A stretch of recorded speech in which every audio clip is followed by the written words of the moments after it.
Good afternoon, everyone. Well, y'all get to see me without my makeup. I didn't have time. I'm like, oh my goodness. So, you girls might understand this issue. So, at 2 o'clock, I decided to do my roots. So, I had my husband help and everything, and it took way longer than it should have.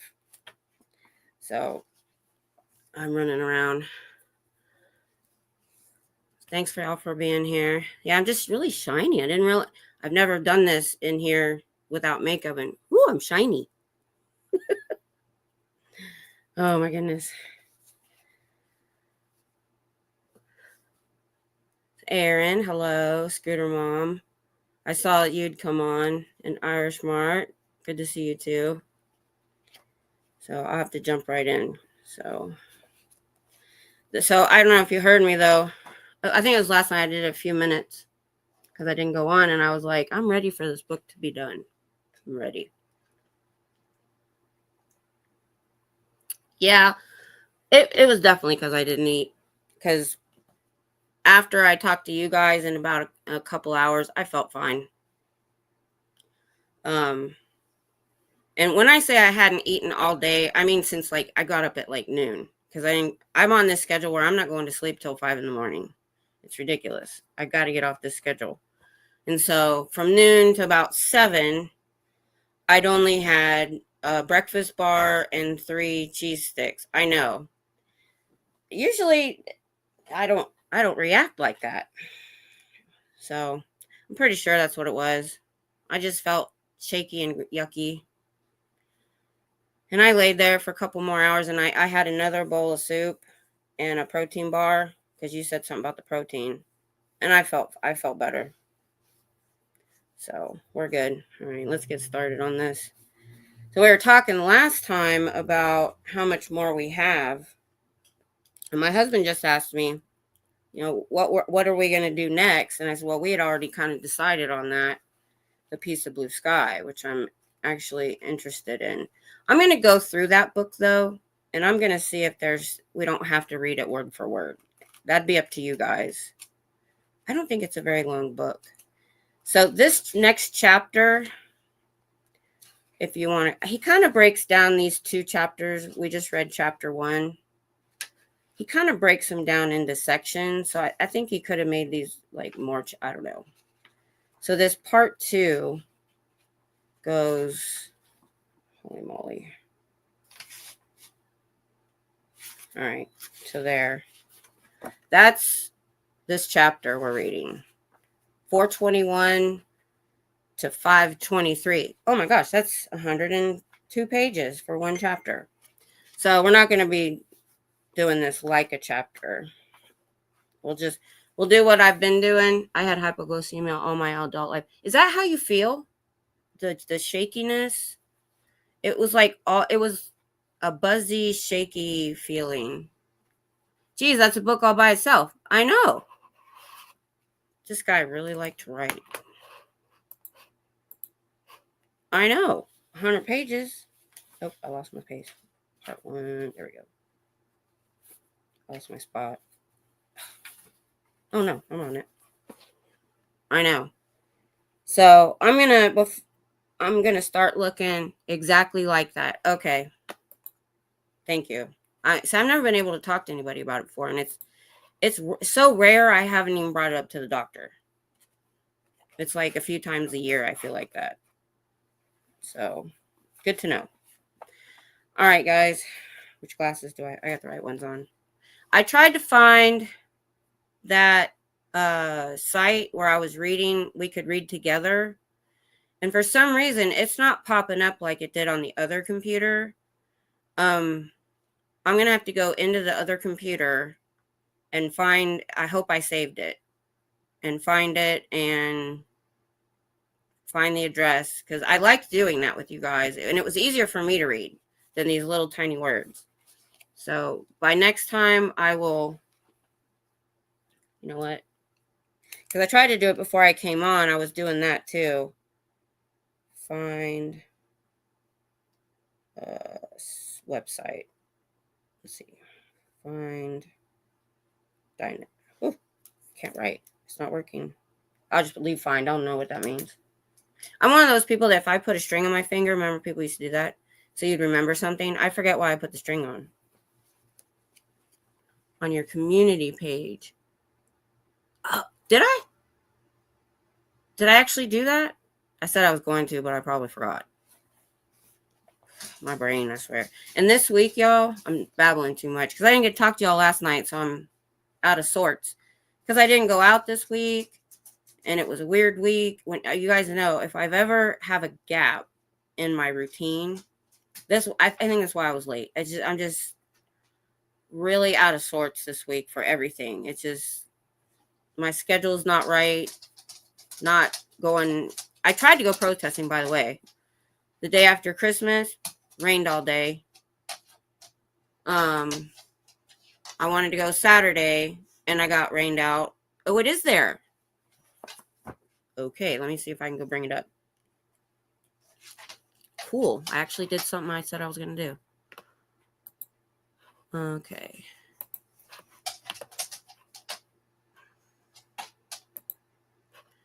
All right, switch. And also, not that I really mind the numbers, but when I don't go out, I lose about 5 to 10 subscribers because my channel is supposed to be protesting. Community. Oh my gosh, I did. Thank goodness. Thank you, Scooter Mom. There it is! Da-da-da! Pat myself on the back. I actually did something right. All right, let me see if I can bring it over. Share screen.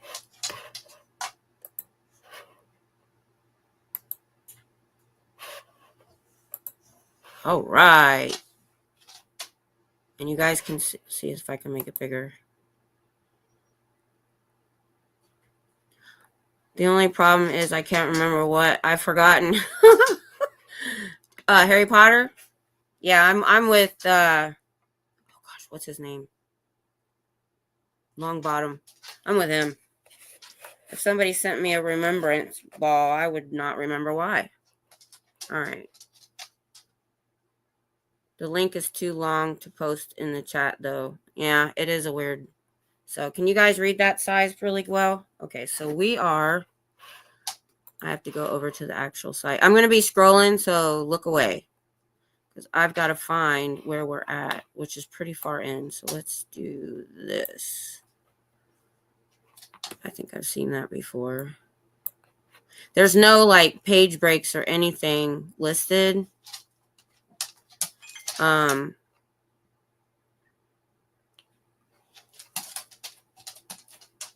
It's like somebody just typed it in to Word or something.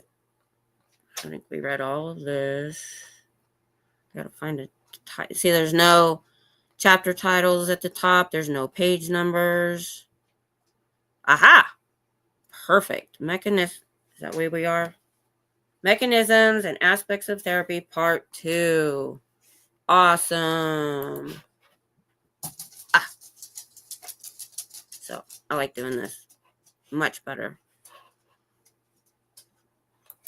And that way, if I mess up a word, Scooter Mom, you can help me out.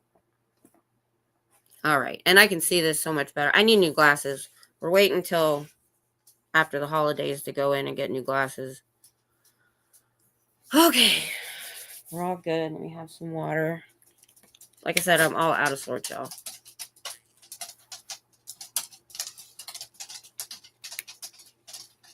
I don't know if any of you were at the Christmas evening. I'll talk about it at the end. Okay, extrasensory perception. Every time the auditor has a case with dub-in recall or which is highly charged with emotion, the case, before I keep going, you guys, I don't have to be here.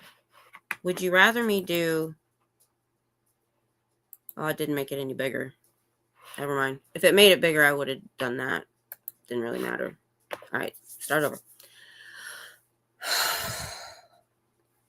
Every time the auditor has a case with Dubbin recall, or which is highly charged with emotion, the case may return into the prenatal area and start describing scenery.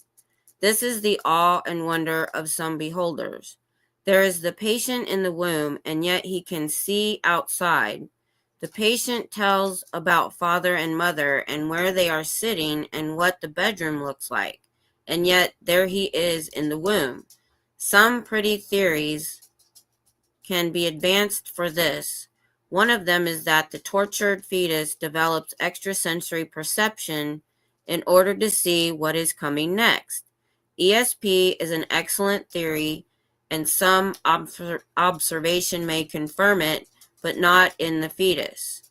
So I'm not surprised he's talking about this because, he says that using Scientology, you can control matter, energy, space, and time, and you were a big being before, so why wouldn't you have this power in the womb? So I can kind of see where he's saying that for the stuff he's teaching. One must recall the fetus. Is fetus ever been spelled out? Is that the way it's spelled? It doesn't seem right to me. Does this look funny? The print is a little small. All right, let me see if I can make it bigger. You know what? I'll take me off. Let's do that. And I know that, okay. No, there is a page number at the top. Okay. Plus, minus. Fit the width. Ooh. You like that? I didn't even know what that was. Is that good, Scooter Mom?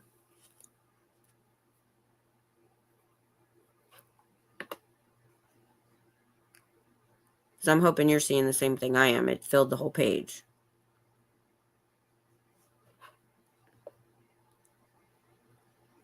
The British spelling. Okay, makes sense. Okay. I think that's about as big as I can go. Okay, where were we? Okay, I'll have to just know when I get towards the bottom of a paragraph, I'm going to scroll. I'll try to warn you. I'll have to scroll a lot more. One must recall that the fetus, even if it is highly developed and clever cells, is yet not a truly rational organism. The presence of the engram does not necessarily mean that the fetus could link or could think. The engram became most severely aberrative when the child finally learned speech. The engram is not a memory, but a recording of pain and percepts. Returning a grown man or a child into the prenatal area returns there an experienced mind, which, connecting with these engrams, forms conclusions. To listen to some pre-clears, one would think they read teats and drank lemonade every afternoon at 4 throughout the prenatal period. To return reason and analytical power back into a period when neither reason nor analytical power existed, of course, impinges upon the returned individual many ideas. All he is supposed to run are the engrams and their contents. He may additionally, by dream mechanisms and current computation, try to fashion in a whole technicolor picture of the scenery. Scrolling.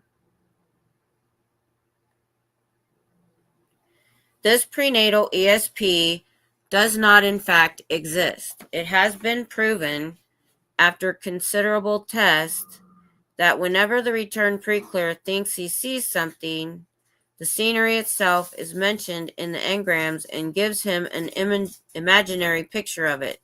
Oh, there is no prenatal ESP. In other words, there are only descriptions and actions which suggest scenery, and these suggestions, operating now upon the imagination, bring about the supposed visio. So he's actually saying, he's saying it's not a thing. I was surprised. I thought he was going to say, yeah, we can do that. All right.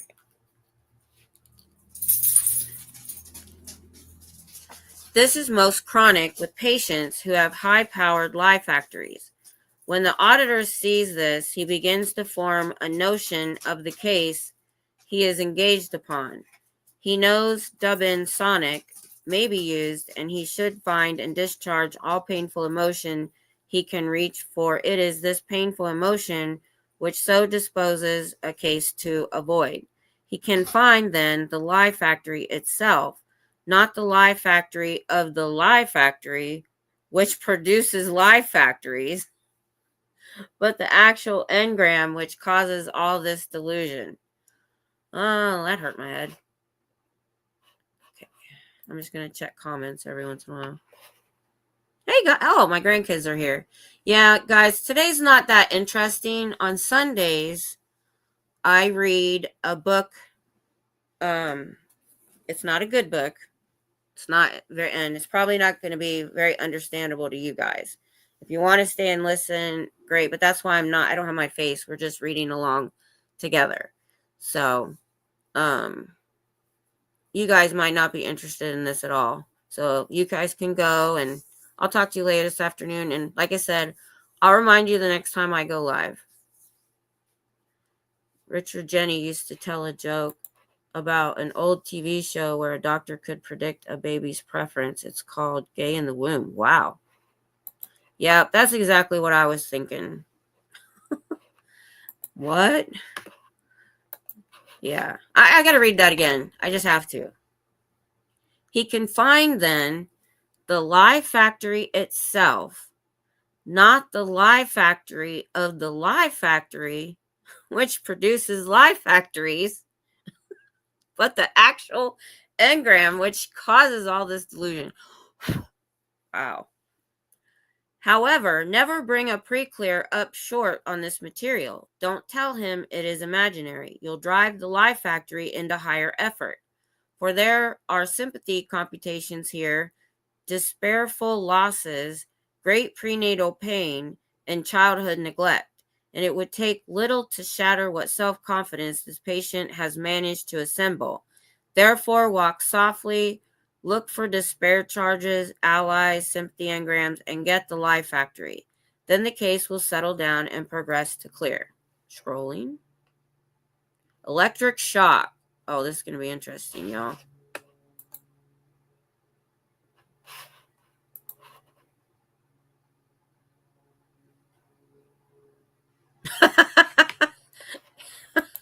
I agree. All right, electric shock. It has been found important in entering a case to locate and relieve all engrams caused by electric shock of whatever kind. These seem to produce a grouping of engrams, whether they are received prenatally, as some have been, accidentally, or at the hands of psychiatrists.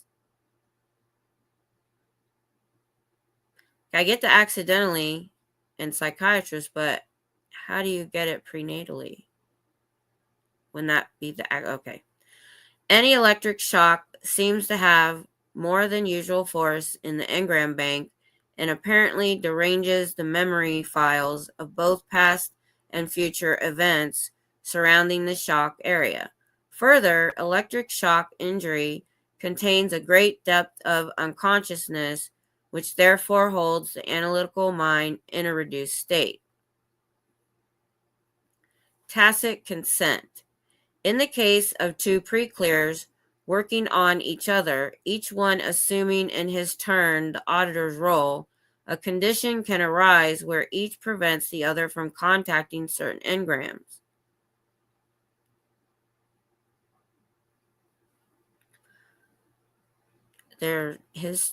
Each one assuming in his turn, so they're doing each other then?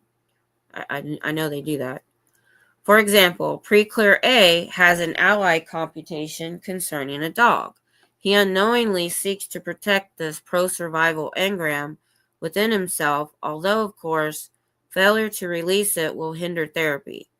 As he audits pre-clear B, he has a tendency to project his own problems into pre-clear B, which is to say he has some slight confusion of identity. If pre-clear B is known to have some pro-survival engram about a dog, then pre-clear A auditing will actually avoid making pre-clear B contact B's own engram. This is a mistaken idea that by letting B keep his dog engram, A can retain his dog engram. This is tacit consent.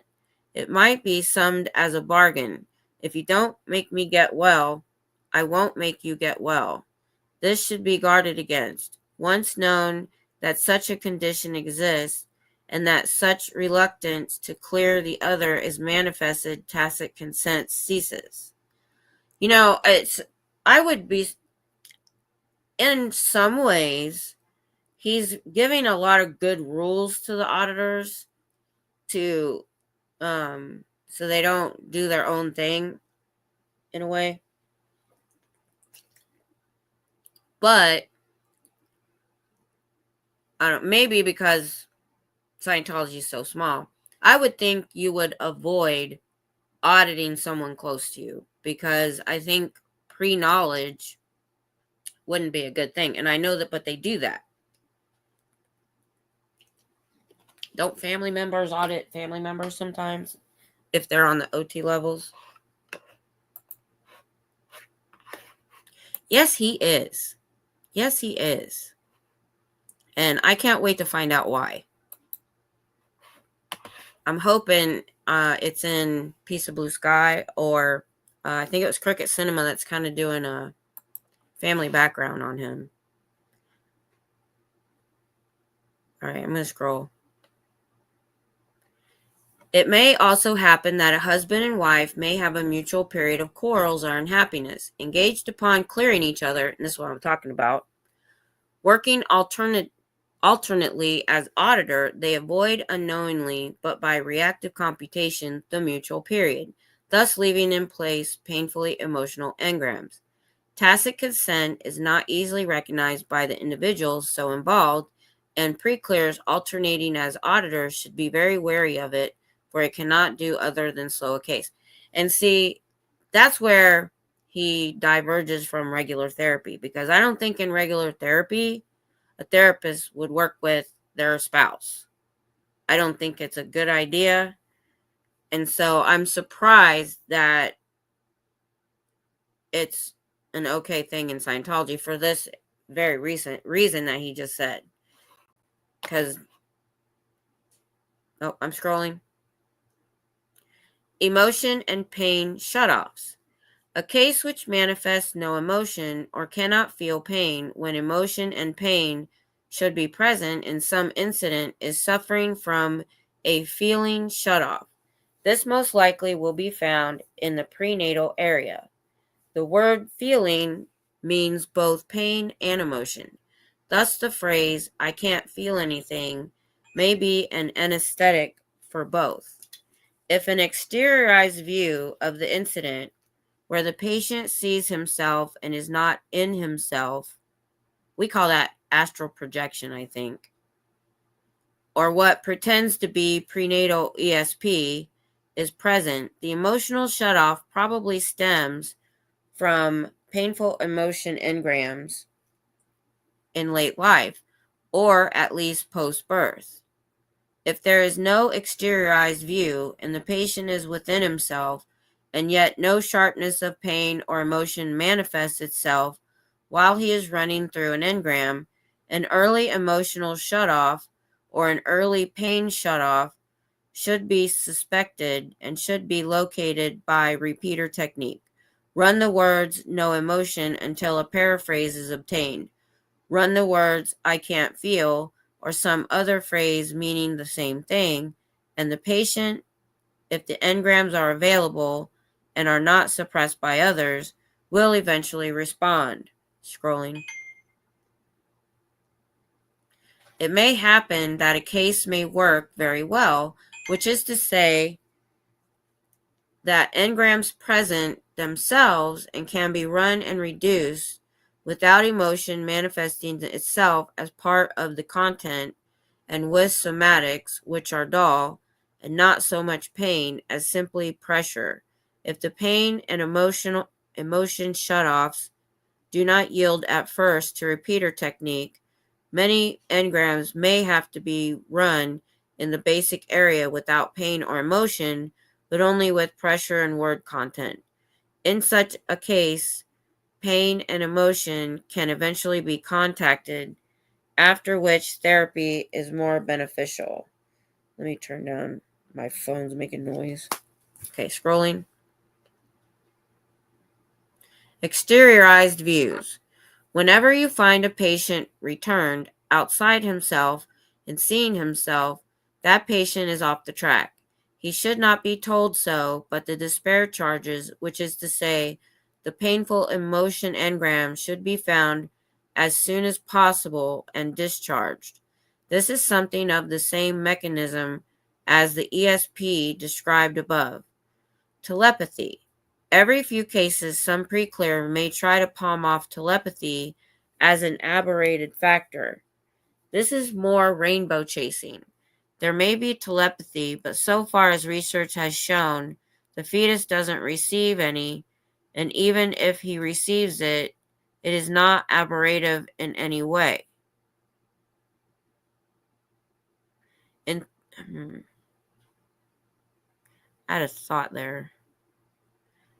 Exhaustive tests were made on telepathy and ESP, and in every case, an explanation was found which did not need to go into mind reading or radar sight.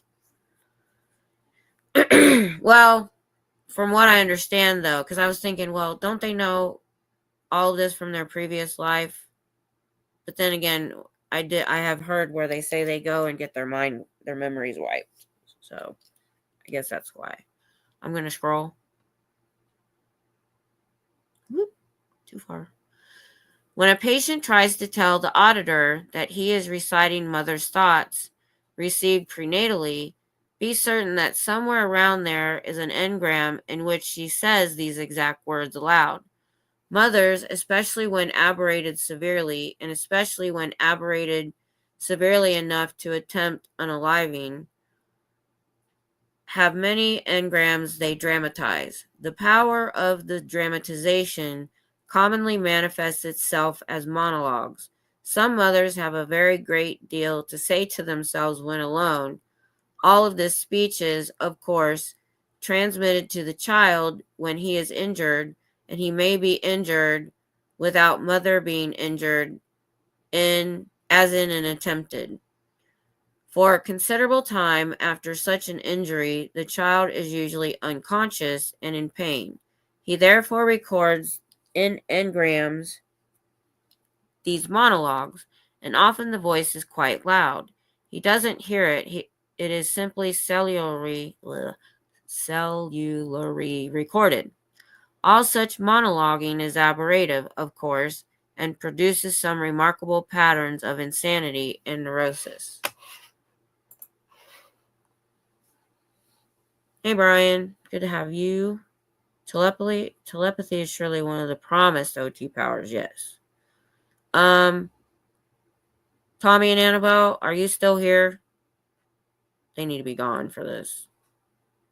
I hope they left. Okay, I think they're gone. Alright. I think it was too boring for him.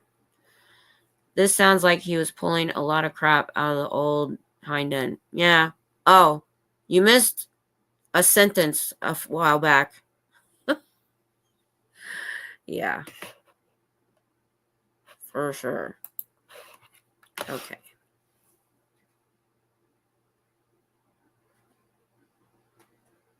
Oh, I was also saying I do talk to myself and I do talk to my dogs, but I don't think anybody talks to themselves as much as LRH says they do.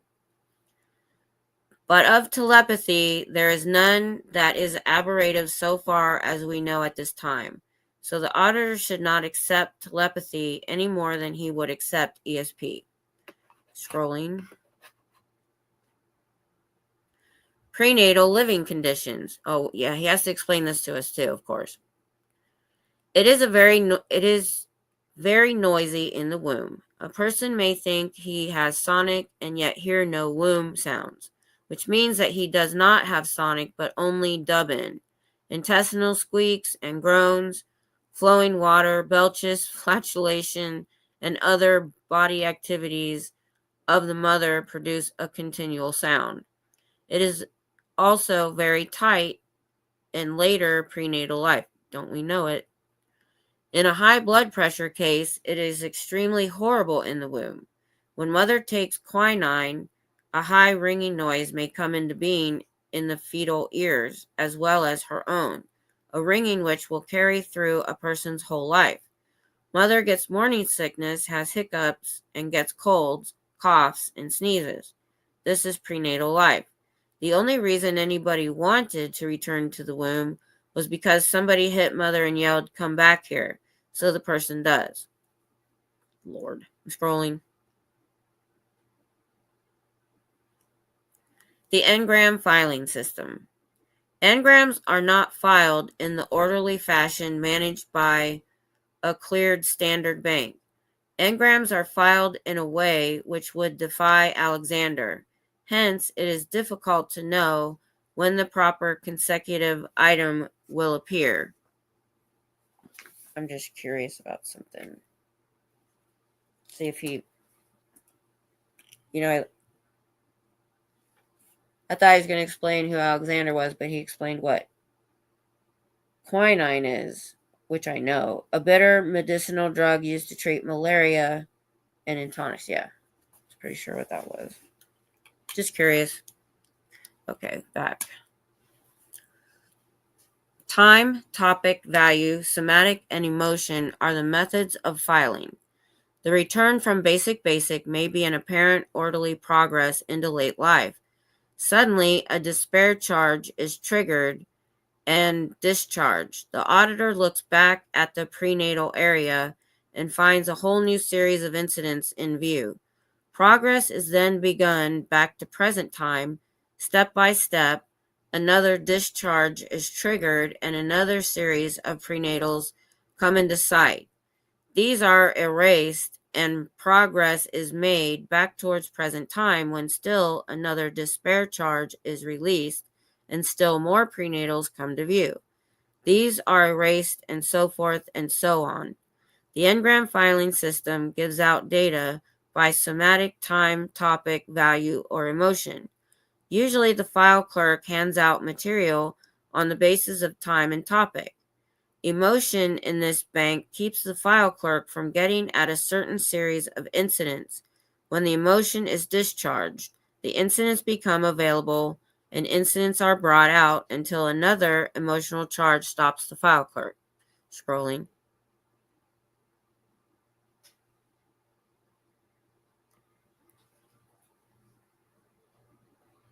I wonder if I can make this bigger for me.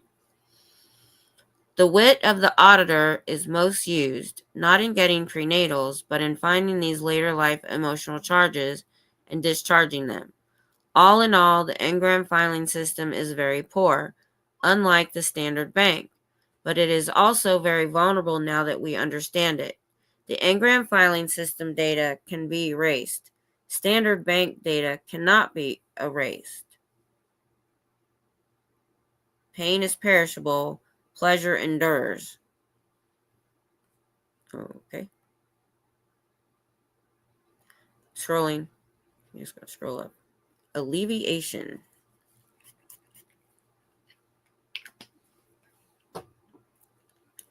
The psychoanalyst or general counselor in human relations is occasionally faced with a type of problem which Dianetics, applied in small quantity, can resolve easily.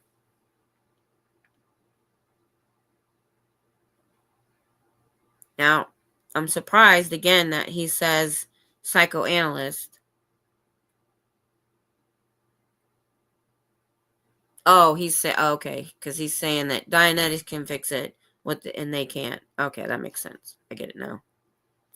It is possible, when a person has been too disturbed by an event of the day, to address himself to the problem at hand, to alleviate his disturbance with a few minutes of work. A sudden change in the aspect of a patient, a sudden deterioration of his serenity, generally stems from some incident which has caused him mental anguish. Although this change of mind has its source in the restimulation of an engram, the moment of restimulation, which is a lock, may be addressed and alleviated with success.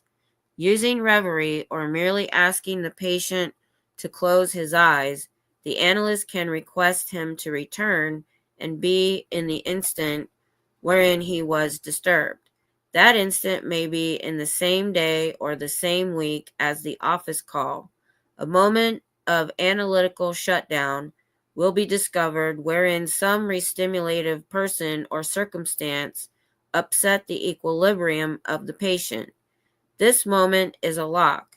It can be recounted ordinarily as an engram, and the latest source of tension will relieve so that work can be continued.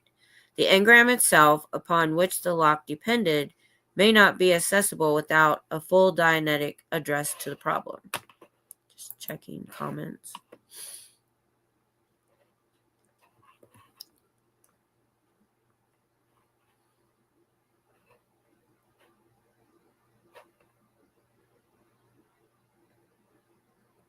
Oh, we're talking about, I talk to myself all the time. I do too, for sure. Because I'm alone a lot. But I still, even though I probably do it to a very high degree, I just still think he thinks it happens way more than it does. I get worried when I start talking back. Yeah, then you got a couple personalities going there. No arguing with myself.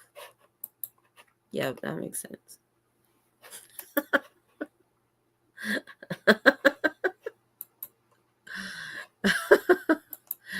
Oh my goodness, you guys.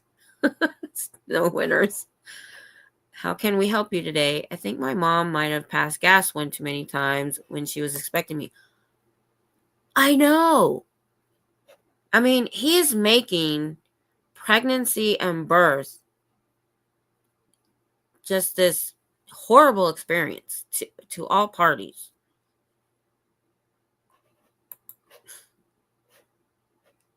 Ooh, whoops. Trying to scroll. Okay. I'm not high enough for this stuff. I don't blame you. Don't blame you at all. All right. Scrolling. The auditor, finding a patient much disturbed, can often save time by relieving the lock which caused the immediate disturbance of the pre-clear. Locating locks on a wholesale basis is unremunerative from a Dianetic viewpoint, since there are thousands and thousands of them in every case. Locating the last lock which is hindering work may be of benefit.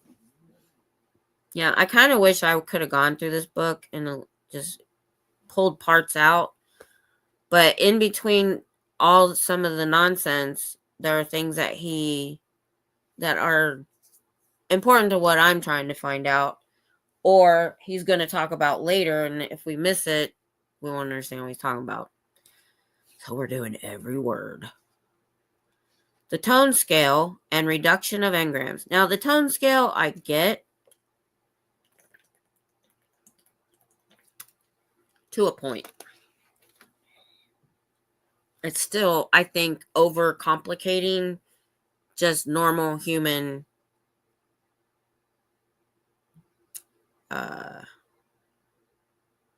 emotions, life, whatever.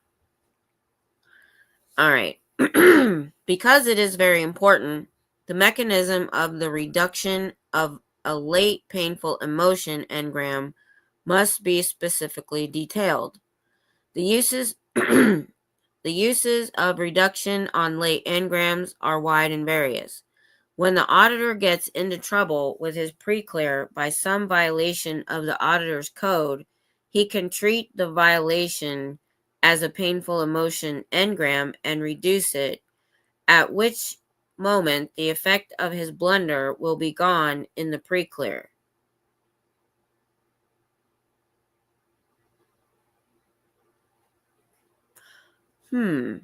So if he gets into trouble with a violation of the auditor's code, he can treat the violation as a painful emotion engram and reduce it. So, okay, so he can fix his own violation, which seems odd.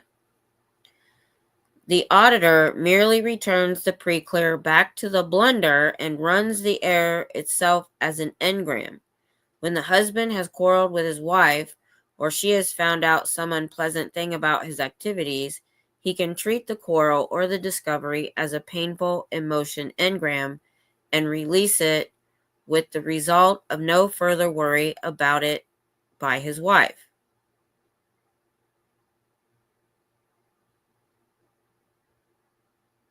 When the little boy's dog has just been run over, the incident can be treated as a painful emotion engram and released. When the pre-clear's wife has just left him, treat the leaving as a painful emotion engram and release it. Whatever the shock or upset, it can be reduced in an individual by regular reduction technique, and the individual will cease to be troubled by it in the painful emotion sense. It does not matter whether the engram occurred 2 hours or 10 years ago. Painful emotion can be reduced from it. It is run exactly like any other engram, beginning at the beginning of the first shock, with the patient returning to it and continuing far enough along it to adequately embrace its first impact. Scrolling.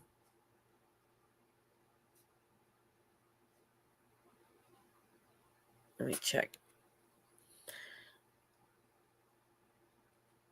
Oh, hey, Miss Sunrise. Good to see you.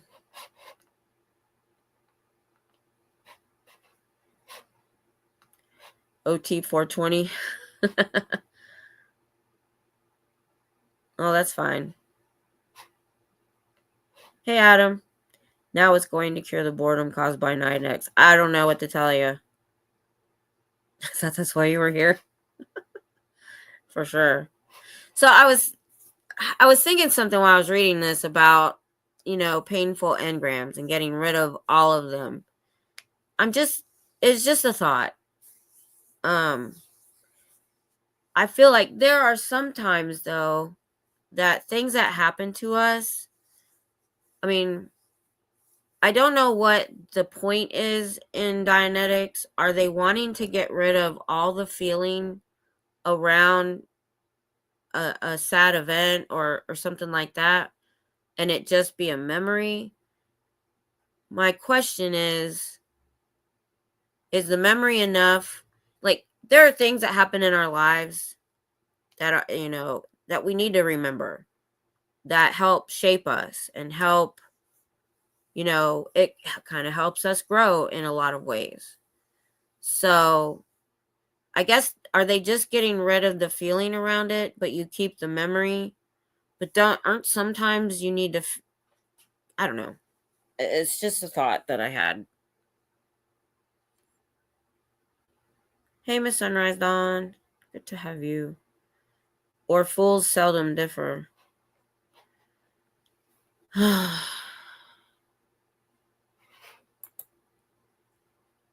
Yeah.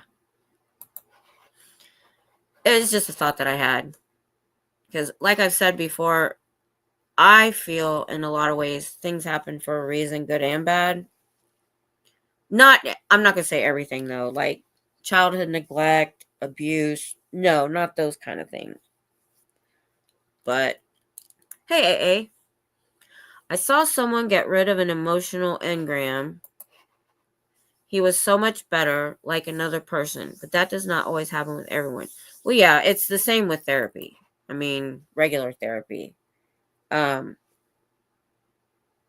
Therapy doesn't always help everyone the same way. I mean, I've been in therapy, but I wasn't in it enough, and I didn't have good therapists.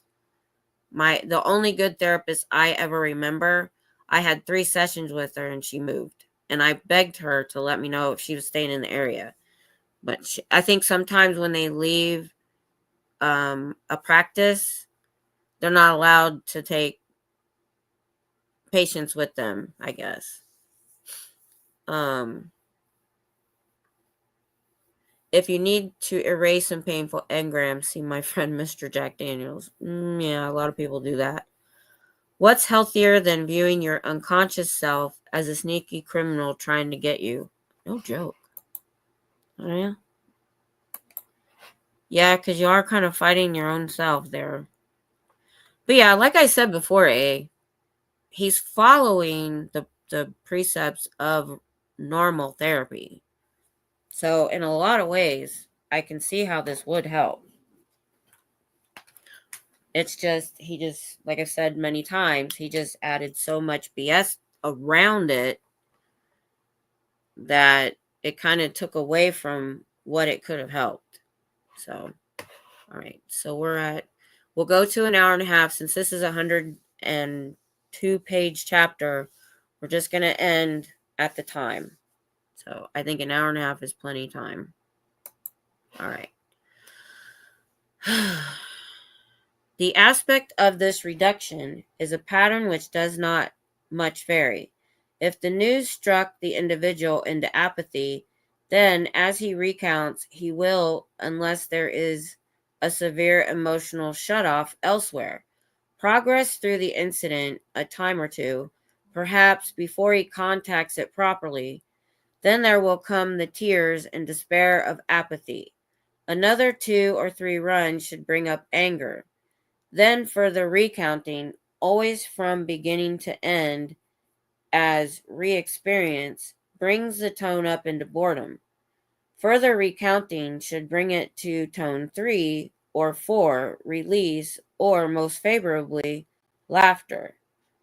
This progress of tones is the clue which led to the establishment of the tone scale from 0 to 4. A tone 4 is laughter. That sentence about releasing emotions there, the anger, then the laughter. He's definitely studied therapy. Or read about it or was a patient. He definitely knows how therapy works, and he is using that in his I don't know what to call it. His book, like I said, but he's adding all this extra stuff to make it more complicated in a lot of ways. There is sometimes a stage in the tone 2 area where the patient begins to be offhand and flippant. This is not tone 4. It denotes more data present. He may resist recounting at this point, saying the incident is released. The auditor must insist on further recounting whenever he finds the pre-clear unwilling to recount again. For here is data being suppressed and more charge is present. The flippancy is generally found to be an escape mechanism and is sometimes uttered in the very words which are yet concealed. More recounting, without the auditor insisting any certain words be found, is then done until the patient reaches tone 4. Scrolling. Here we have a vignette, the behavior of the whole engram bank in the process of therapy. The entire bank rises from its initial tone level, eventually up to tone 4, higher and higher as more and more engrams are erased or reduced. The bank's rise is not, however, a smooth upward curve, for new engrams will be contacted with apathy in them, and some have manics in them. The painful emotion engram, however, does a rather smooth rise. If it is going to release at all, it will rise up the scale. If it does not rise up the scale, apathy to anger, anger to boredom, boredom to cheerfulness, or at least no concern, then it is suppressed by an incident with similar content. An engram may begin at tone 1, anger, and rise from there. If it is found to be tone 2 at the start, boredom, it is hardly an engram. It may, however, be in a false tone 2, and suppressed by other data so that the patient merely appears bored and careless about it. A few recountings may bring about release of it, at which moment it will sag instantly to apathy, tone 0, and then come on up the scale of the tones, or another engram may have to be contacted. Scrolling. Done. The whole physical being follows this tone scale throughout a course of therapy. The mental being follows this tone scale, and painful emotion engrams follow it. On an erasure down in the basic area, or when returning from basic, 2 or 3 runs will erase an engram of whatever kind, unless it is the basic on a new chain of similar incidents. But engrams which show no emotion anywhere on the track are suppressed by emotional or feeling shutoffs. Late painful emotion or early engrams which simply shut off the pain or emotion in so many words. And I know many of us understand that as a way to a coping mechanism with painful incidents, that we try to shut off the emotion with it and ignore it. In a lot of ways, our body doesn't let us eventually. Okay. A case should be kept live. There must be variability of emotion. A monotone recounting, which is to say, one which does not vary the engrammic tone, but merely reduces, is necessary in the basic area at times. But any time a patient becomes orderly and well drilled and expresses no concern over his engrams as he recounts them, there is late painful emotion to be tapped, or early emotional shutoff. Conversely, if the patient is too continuously emotional about all and anything, if he weeps a while and then laughs hysterically, therapy is being done, but one should be alert for something engrammic in the prenatal area, which says he has to be too emotional, which is to say, he has engrams which make him emotional by their command content. The tone scale is very useful and is a good guide. It will be most prominent in reducing post-speech engrams, but will also appear earlier. Scrolling. Any painful emotion engram can be run. If it is properly reduced and not suppressed elsewhere, it follows the tone scale upwards to tone 4. Scrolling. I wanted to check chat.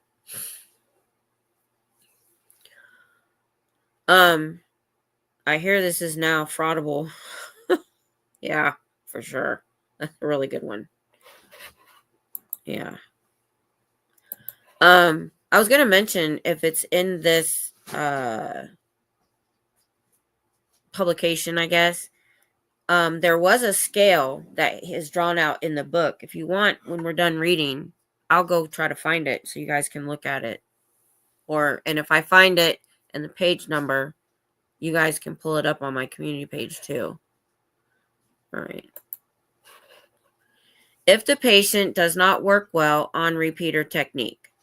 If, when the patient repeats a line the auditor has given him, the patient does not move to an incident, 3 things can be wrong. First, the patient cannot move on the track. Second, the phrase may be sensibly withheld by the file clerk until such time as it can be cleared. Or third, the phrase does not exist as engrammic material. Okay. The patient may also have strong control yourself engrams, which manifest themselves by his snatching control from the auditor, being very bossy, or simply refusing cooperation. Repeater technique, when directed at control yourself and I've got to operate and allied phrases, can then work. The usual reason repeater technique does not work is that the patient is in a holder. If he is returned but does not shift on the track, when repeater technique is given him, use repeater technique on the holders. Remember that a feeling shutoff can deny all somatics so that the patient does not feel them. If the patient seems insensible to trouble on the track, be sure that he has a feeling shutoff. Okay, scrolling. A large emotional charge may also inhibit repeater technique. The somatic strip does not go well into emotional charges. Painful emotion engrams and repeater technique is therefore indicated. If repeater technique, the worst thing that could happen to a baby, and so forth, and from his conversation may be garnered new phrases for repeater work which will take the patient into an engram. Single word technique. Scrolling.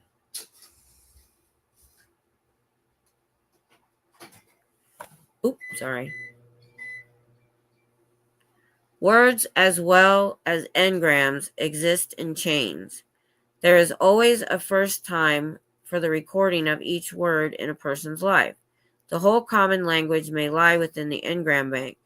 The possible combinations of that common language may well approach infinity. The ways various deniers, bouncers, et al. Can be phrased are always beyond count. Two happy facts exist, however, to reduce the auditor's labors. First, the dramatis personae of his engrams are at this date aberrated. Each aberree has standard dramatizations, which he repeats over and over in restimulative situations. The reaction, for instance, of the father to the mother is repetitious. If he utters a set of phrases in one engrammic situation, he will utter it in subsequent similar situations. If the mother, for example, has an accusative attitude toward the father, then that attitude will be expressed in certain terms, and these terms will appear in engram after engram. The second fact is that where the father or mother is abusive to the other will eventually begin to suffer contagion of aberration and will repeat the other's phrases.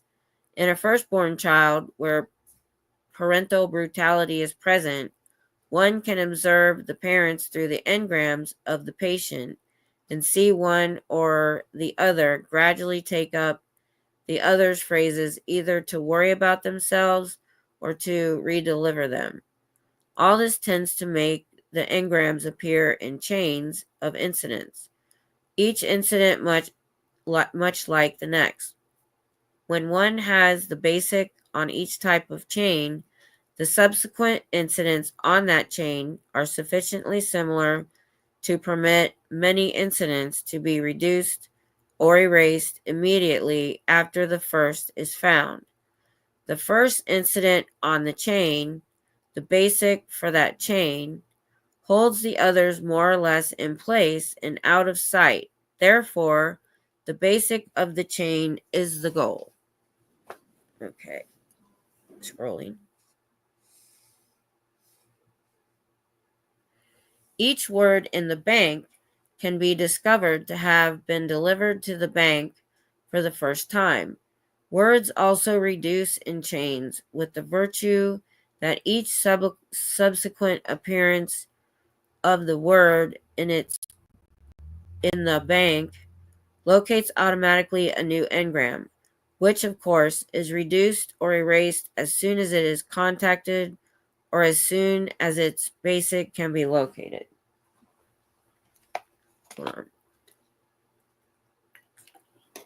Single word technique is very valuable and useful. It is a special kind of repeater technique. Most patients, hold on. Sorry. Sorry about that. Oh my gosh, you guys.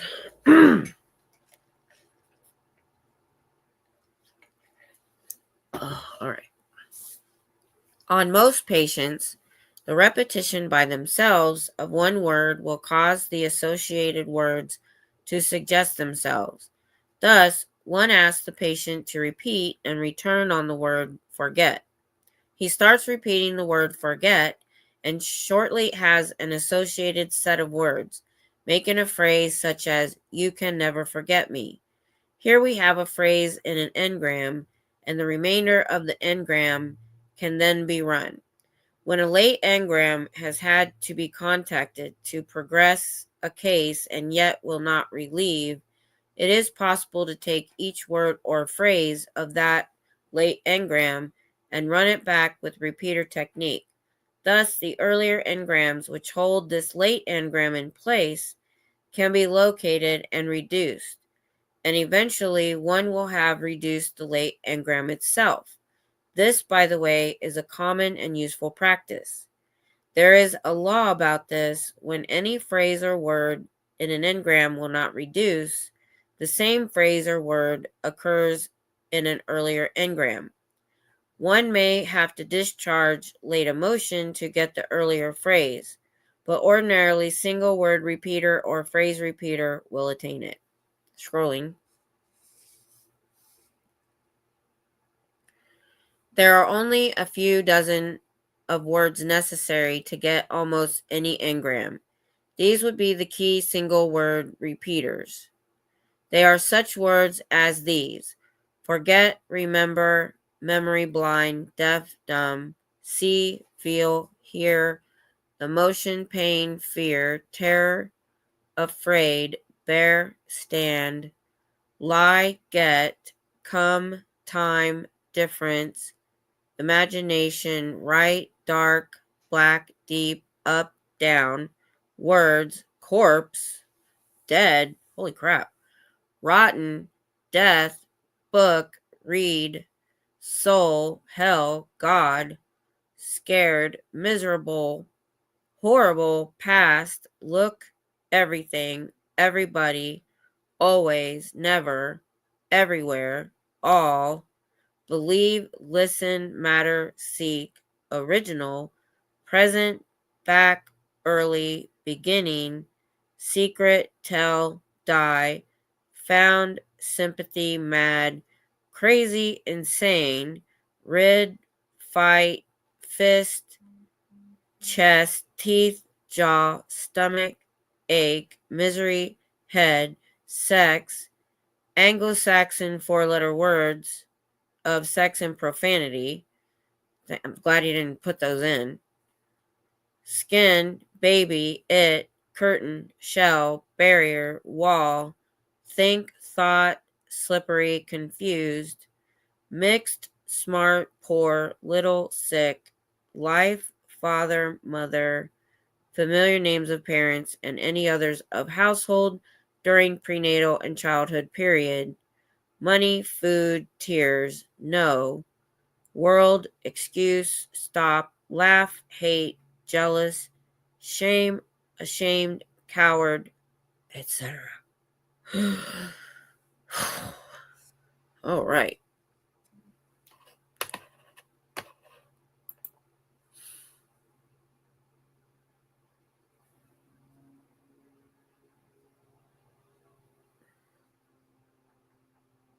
Okay. Miss Sunrise had to go. Oh, you found the tone scale. I'll try to bring that up. Basic is okay, but I get more out of basic. It's more than a few dozen words. Yeah, no joke. Okay. Bouncers, deniers, holders, groupers, misdirectors, et al. By the way, am I saying that right, Scooter Mom, that abbreviation? Each have their common single words, and these are few. The bouncer would contain out, up, return, go, late, later, etc. The holder would contain catch, caught, trap, trapped, stop, lie, sit, stay, can't, stuck, fixed, hold, let, lock, locked, come, etc. The grouper would contain time, together, once, difference, etc. Okay, I just got my headache. Oh, reading all of that. The single word technique shines nowhere brighter than in the junior case, where the patient carries the name. Hold on just 1 second, you guys. I'm going to mute my mic for a second.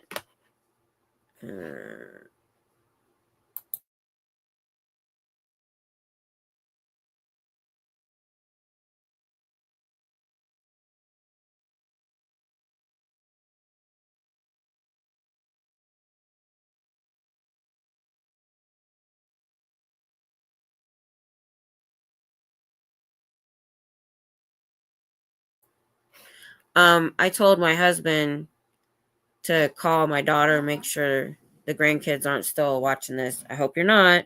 They should not be hearing this stuff. They're in middle school. It will probably confuse the heck out of them. All right. Okay. The single word technique shines nowhere brighter than in the junior case, where the patient carries the name of one or another parent or grandparent. By clearing out the patient's name from the prenatal engrams, where it is applied to another person but misinterpreted by the patient as himself, the patient can regain his own definition and valence. Valence means personality. Always use the patient's first name and last name separately as repeater, junior or not. If the engram bank is blank on a phrase, it probably is not blank on a common word. Any small dictionary will provide an ample fund for single word technique. Use also any list of familiar first names, male and female, and you may discover allies or lovers not otherwise contractable. Scrolling. The painful emotion engram sometimes yields slowly by simply directing the somatic strip to it. Sometimes the patient finds it difficult to approach an overcharged area. Single word technique using the name of the ally, if known, or words of sympathy, endearment, death, rejection, or farewell, and the love name of the patient as a child in particular will often yield swift results. By the way, in using repeater technique, word or phrase, the auditor must not stir the case up too much. Get what shows and reduce that. Reduce the somatic the person manifests when he goes into reverie, which we know reverie is hypnotic state, but they don't use that. He goes into reverie, and always try to find it for a while, even if you don't succeed.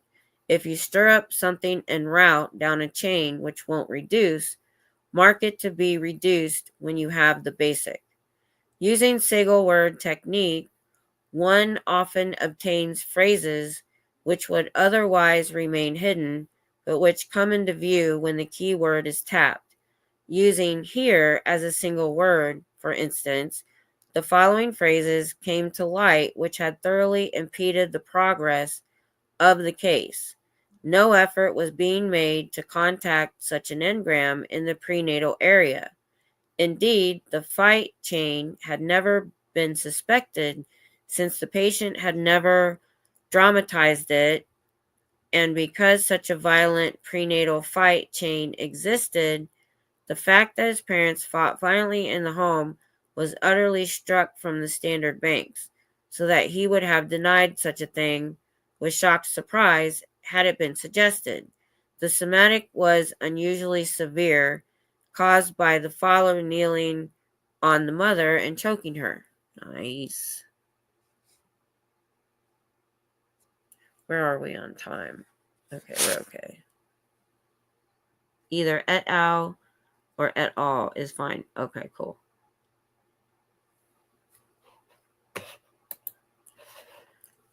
Let me get another drink. Man, I got dry mouth today, you guys. Oh. Patient repeated here several times, the auditor asking him to return to an incident containing that word. The patient continued to repeat and then suddenly sank into a stupor when he reached the prenatal area. He remained in this boil-off for about 30 minutes, and then the auditor rousing him occasionally to make him repeat the word here, manifested a strong somatic. Here became stay here. The somatic became stronger, and stay here was repeated until the patient could move freely on the track through the engram. He contacted his father's voice and was most reluctant to carry on with the engram due to its intense emotional violence. Coaxed and edged into it by the auditor, the engram was recounted. Father, stay here, stay down. Ugh, damn you, you bitch. I'm going to kill you this time. I said I would, and I will. Take that. Intensified somatic as his knee ground into the mother's abdomen. You better start screaming. Go on, scream for mercy. Why don't you break down? Don't worry, you will. You'll be blubbering around here screaming for mercy. The louder you scream, the worse you'll get. That's what I want to hear. I'm a punk kid, am I? Stuff he comes up with. You're the punk kid. I could finish you now, but I'm not going to. Auditor suddenly has trouble. Patient taking last phrase literally and stopping his recounting. Auditor starts him again, scrolling. This is just a sample. There's a lot more than that where it came from. I hope it... Oh my gosh, you guys. I hope it hurts. I'm going to let you guys read that. I just don't want to.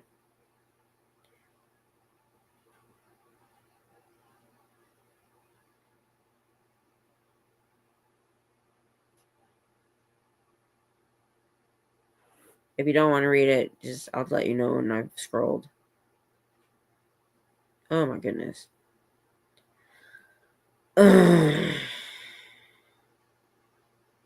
That trigger warning. You may not want to read this. I'm just gonna keep going. Let's see. Okay. The last part. The patient recounted this 3 times and it erased. It was basic. 3 days after conception, as nearly as could be judged by the subsequent days to the missed period, it threw into view almost all the other important data in the case, which then resolved and was cleared.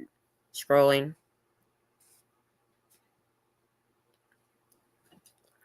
The single word might have landed the patient on some other of the heres in the case. In this event, it would be necessary to pick it up at its earliest moment, or the remainder of the engram might not erase or reduce. The word here might also have landed the patient later on the track, in which case the engrams would have had to have been traced back earlier until one was found, which would erase, reducing each one as it was encountered until the earliest was reached, when all would erase. In using single word repeater, as in phrase repeater, the auditor should not permit a rapid, unmeaning repetition, but a slow repeat, the auditor requesting the somatic strip to return the while and asking the patient to contact anything else which might associate with the word. Caution: if the patient is not moving on the track, do not give him repeater words or phrases at random, as these will pile up engrams where the patient is stuck. Use only efforts to get the patient moving on the track by discovering and reducing the phrase that is holding him. Caution: basic does not always have words in it, often being only painful and accompanied with womb sounds. It will, nevertheless, hold everything in place by its perceptics. Scrolling. All right, I'm going to check comments here.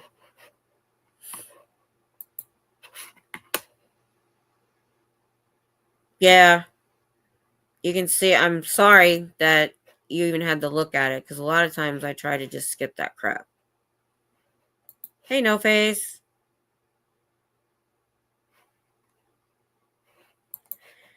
He's trying to give examples, but he's saying So what he's saying is basic. Your very first memory is always going to be painful.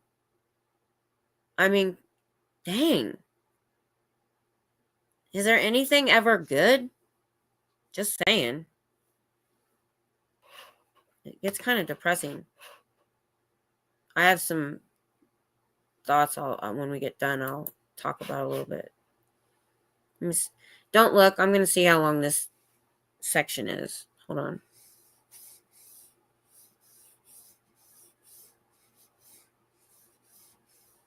Jeez Louise.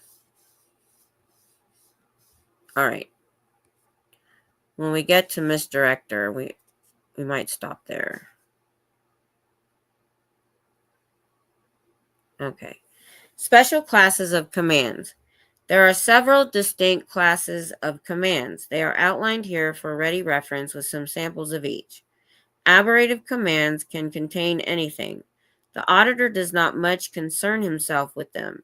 Refer back to our young man and the coat in Book 2, and there we find, in the guise of hypnotic commands, some idea of what aberrative commands are.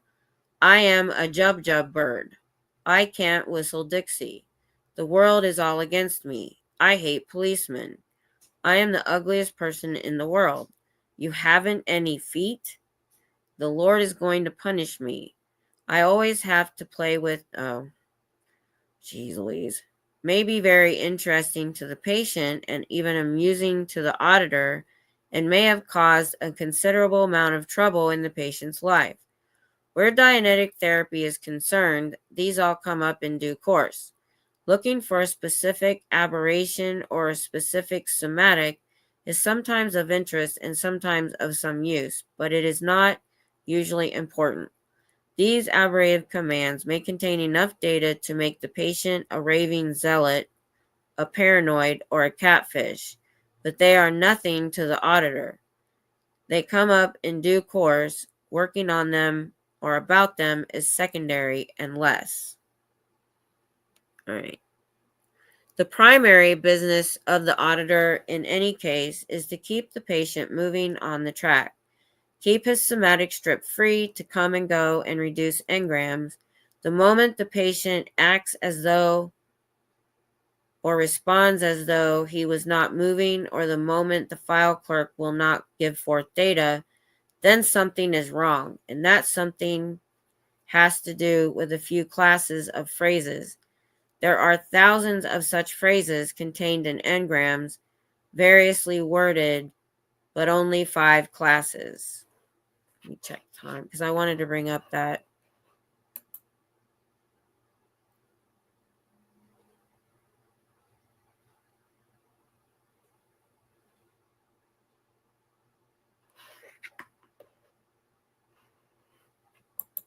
Really? That's interesting. Hey, Pop Smurf, good to see you. Good wouldn't sell books. That's true, Scooter Mom.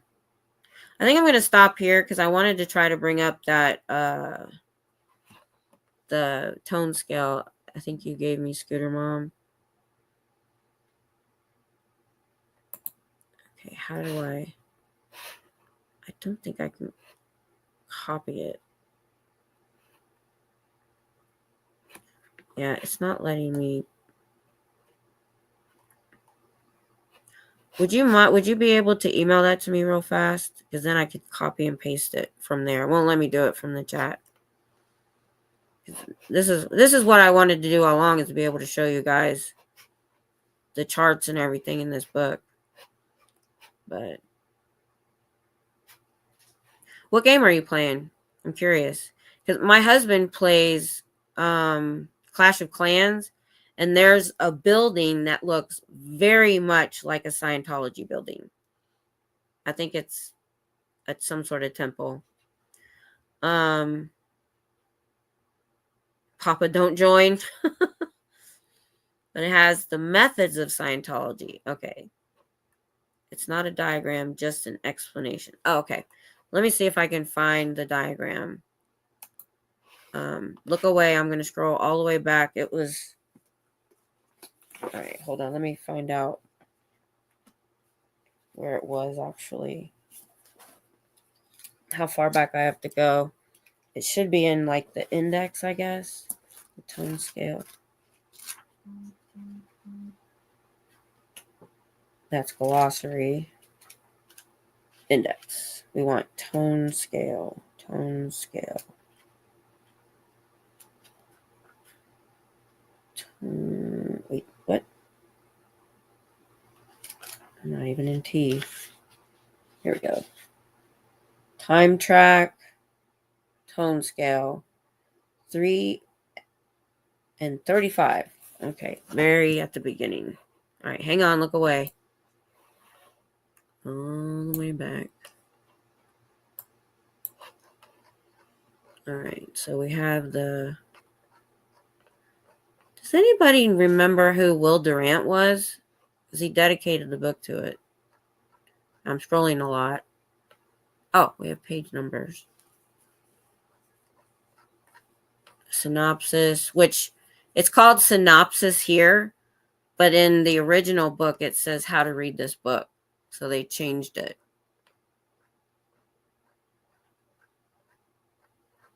There's no page numbers. Introduction.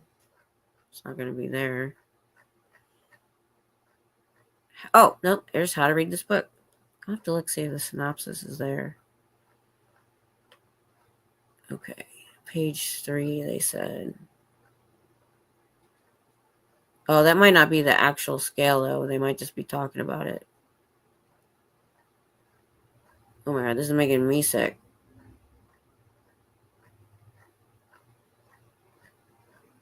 And 35.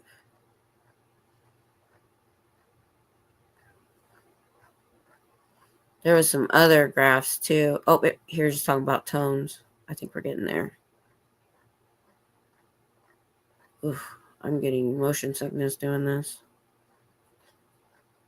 The 4 dynamics. Where'd the tone scale go? Or maybe they didn't put it in here. Oh, that sucks. You know what? Let's forget this. I found it. Why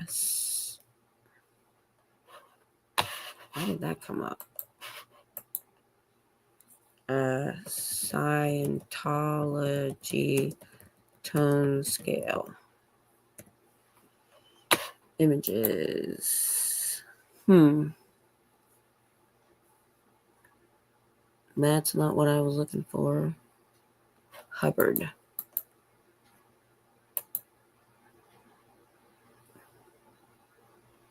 Okay. Seriously? This is not what I was expecting.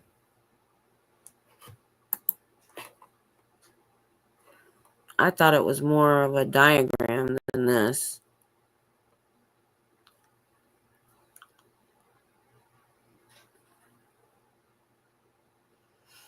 Like, there's this one.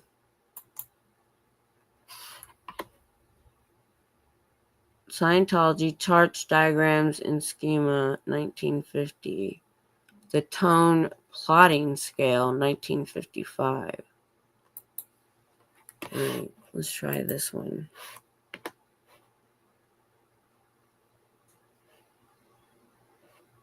Okay, why isn't it showing?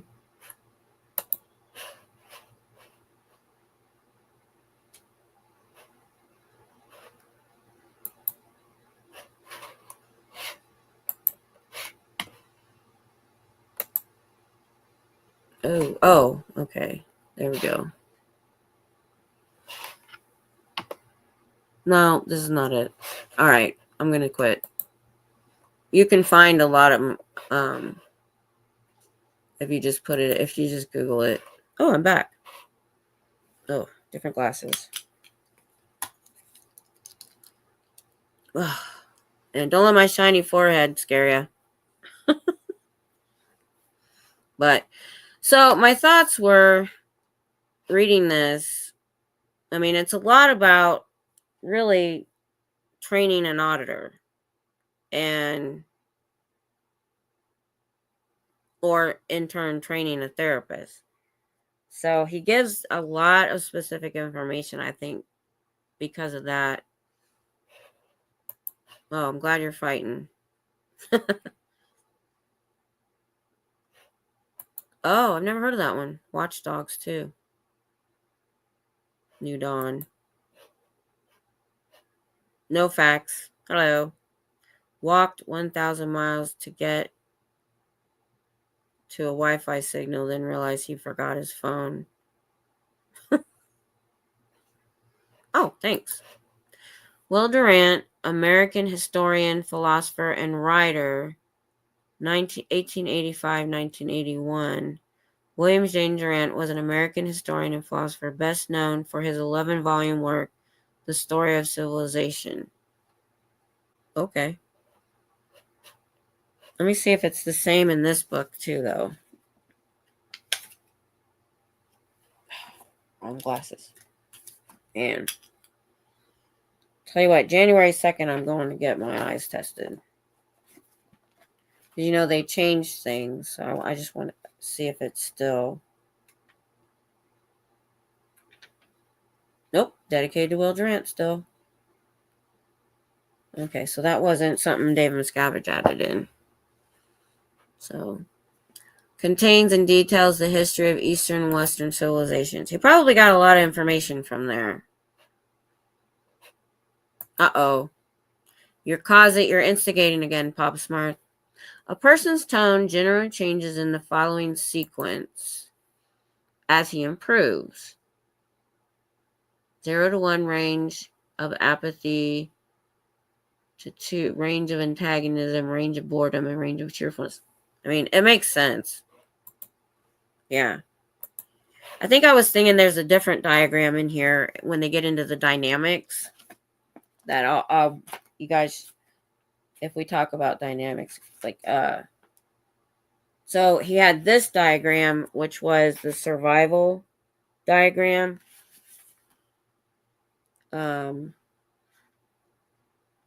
These were the zones. He didn't really talk about that much more. And then, so anyway, what I was thinking about when I was reading all of this is obviously training therapists, he's training auditors, and I do like the fact that he's given them parameters, the don'ts, to hopefully do it well. But because you have the possibility of causing more problems because you get them in reverie, hypnotic state, although he says they don't do hypnotism. Oh, I forgot. And so I mean, like I said, you can pull out parts that do good, are good. He just had to make it his own science that he leads everyone to believe has been done for eons. It hasn't. This is all stuff that he's either pulled from other people, which we know, or made up completely himself. Those are a lot of the things I would like to know. I might do a little bit of side research on these people that he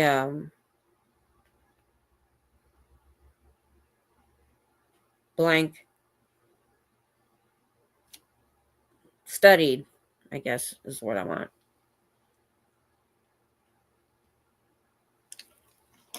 But so, like I said, if the guy had just stuck to just this, even with a lot of the BS, and not turned it into the Sea Org and the coercing, pressuring, abusive atmosphere that it is. I only got to watch half of the interview that Natalie did. I forget her name, but she's older than me, and she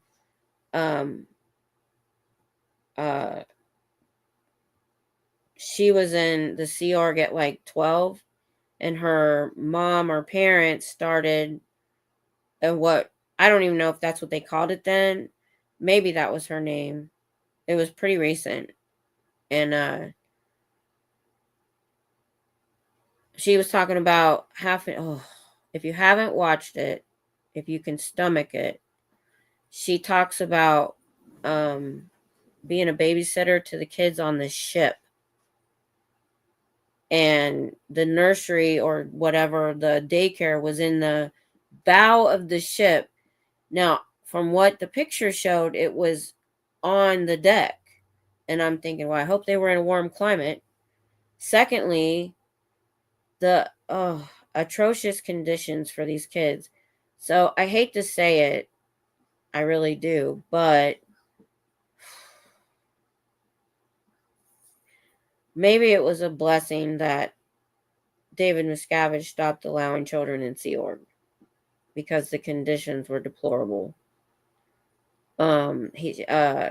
She said one baby had laid so long and not been held that the back of the baby's head was flat. Or child, I don't know how old. I don't know how they didn't have babies die. Especially this barley water that he said. He told everybody to feed their babies barley water.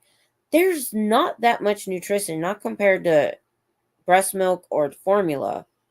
So I'm amazed that these babies grew up. And am I scrolled all the way? Yeah. My point was, if he hadn't, gone that route, but like I said, it could have been a fairly decent thing. Like, it's still not as good as therapy, but I'll say this. In 1950, this was better than going to an asylum in ways. I'm just saying. It's just random thoughts I'm having. I'm trying to look at it from all sides. I'm trying to look at it from people that read it and felt that it could help them, to then looking at it from what I know now. So it's kind of like two minds. Partly I know how abusive and horrible it turned into, and part of me is like, well, I can understand why people would have been drawn to it. Asylums definitely weren't great for actual mental health care. Exactly. And they didn't, 50s, 60s, 70s even, there wasn't a lot, unless you had a bunch of money, you didn't get a lot of good mental health care. And it wasn't talked about, and a lot of people hid it. I mean, Christmas Day, we had a fire, a bonfire. My son and my husband was there, and they were talking about their PTSD because we had somebody in the chat having the same issue, and how much better that it's treated now than even it was in 2010 when my husband retired, because he didn't get the same kind of ratings that my son did, who was evaluated about, he's 36. He got out in 2012, but he wasn't diagnosed and put on disability till like a year ago. And I go back to World War I and maybe World War II, I'm not sure. The British, they call it being shell-shocked, and they would literally put them in front of a firing line if they had shell shock. I know it happened in World War I. And I'm like, wow. So I'm sure for the Americans it was better in World War II because we had the VAs, and because LRH himself tried to get help. He wrote the Veterans Administration begging for help. They didn't help him, so he turned on psychiatry.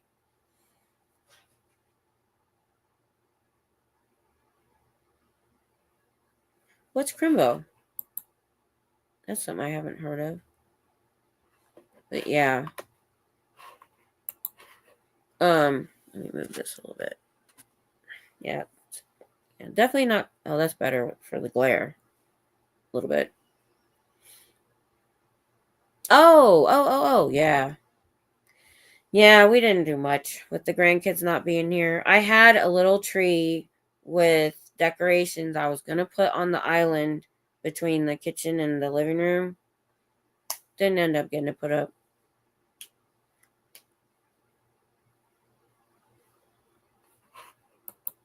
Yeah, I hope you're doing okay, Irishmark. I miss the grandkids. So we always did Christmas over here, and I would decorate the crap out of the living room. So it was kind of eh. That's why I had the Christmas uh, stream, because I was missing family. And I know there's other people out there that probably didn't have family near them. So we just hung out for a few hours. It was long. Oh, guys. So, Scooter Mom, I don't know if you were there or not. I can't remember.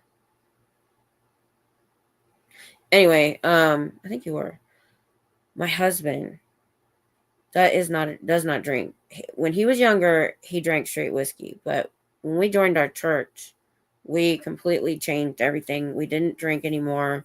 We went like 16 years and it didn't bother me at all. I've never really liked it or okay, you were lurking. Okay. But he was up and moving around, and we had this big cooler left over from the work Christmas party because we took drinks. So I put both 6-packs in there, and he drank more than me. Because when I'm talking and we're doing like the Saturday night stream, I actually because it's over a period of time, I really don't get too loopy. Well, I wasn't paying attention, and he drank all of his. And he said there at the end, he sat down. He's like, "Oh, I'm feeling pretty good. I think I'll have another one." He said that last one. He came in. When I came in, we had to get him a sick bowl. I don't know if you know what that is, but if you think you're going to get sick and you can't make it to the bathroom, we get a big bowl and put a paper towel in it because he thought he was going to be sick. He has not. It's been decades since he was like that. And he said, it's probably going to be another decade before that ever happens again. You know what it is, especially if you're a parent. Yeah. But yeah, I haven't seen him like that since the 90s. Since the 90s. Poor guy. But it was fun. I was glad Chris stopped by. It was nice having him here, some family. And I did announce it on my Facebook to any family that wanted to come on and say hi. I think I had a couple others. I had more people watching than were in the chat. So I think my stepsister liked the post, so she might have been there. Pat Grammy did a fabulous stream on Christmas Day. I watched, was that the one where there was I think I watched some of that, but I came in on somebody else's channel. Was it a multi-stream? I think I watched some of that. I know there were many Christmas Eve ones. A late night one, I popped into one. It was 1:45 in the morning. So I think that's part of this community that I really like. By the way, if you don't want to stay, I'm just chatting now because I didn't get to last night. But that's what I like about this community in a lot of ways. And I can't say enough. Oh, it was a 24-hour stream. I didn't know that. Yeah, I came in on Dusty's channel, but he wasn't there. He's really good about doing those long streams. And then I just watched him, I think it was yesterday. He was on his boat, and I realized he'd gotten partially monetized. But I couldn't stay on that stream because I had not taken Dramamine. I was getting sick. I couldn't stay. I let it play on my tablet, though. He needed more hours. With Sin on Christmas Eve. Oh my Lord. Yeah, Sin was on there, and you were on. I think you were on there when I came on. I was there for a little while and didn't stay very long. But like Dusty even said, he came in my Christmas Day night evening stream. She said evening stream. And he said it helped him get through Christmas. And like I've said before, most everybody that's still here and been here for any length of time is here because they have a certain, what's the word I want? I can't think of a word, but we've either experienced something similar to what the ex members are, the trauma, or everyone's just very compassionate. And anybody that isn't going to stay long, or they're going to find other streamers of liker minds. Shared trauma, not necessarily that word. Disposition, I think that's a good one too. Shared trauma. Not everybody that's in chats have a shared trauma, but they have a caring or compassionate disposition in a way.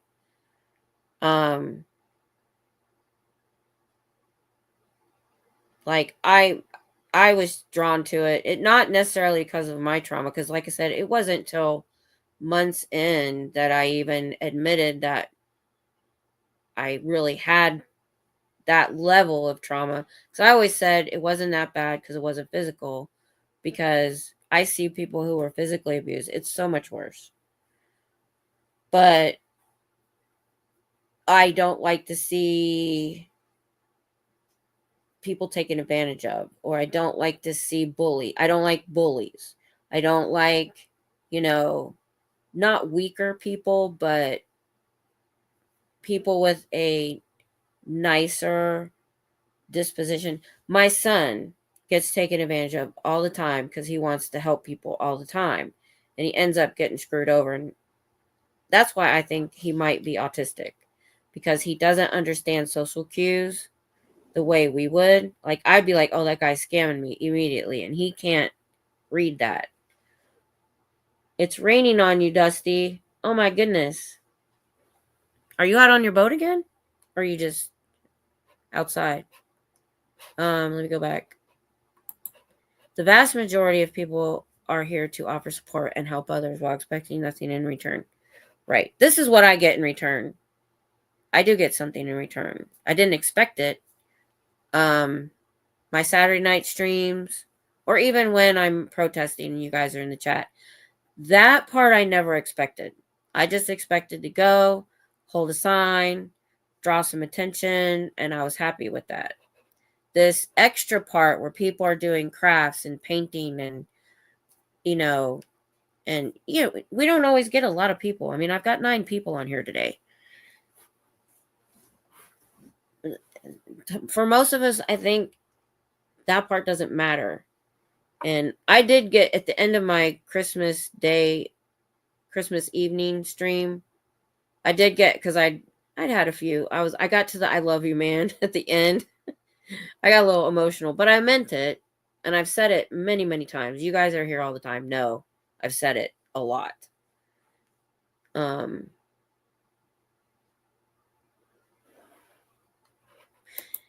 Yeah, I think that's the thing, is everybody's trauma is different, but it's still trauma.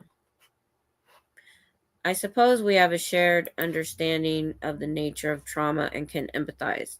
Definitely. Definitely.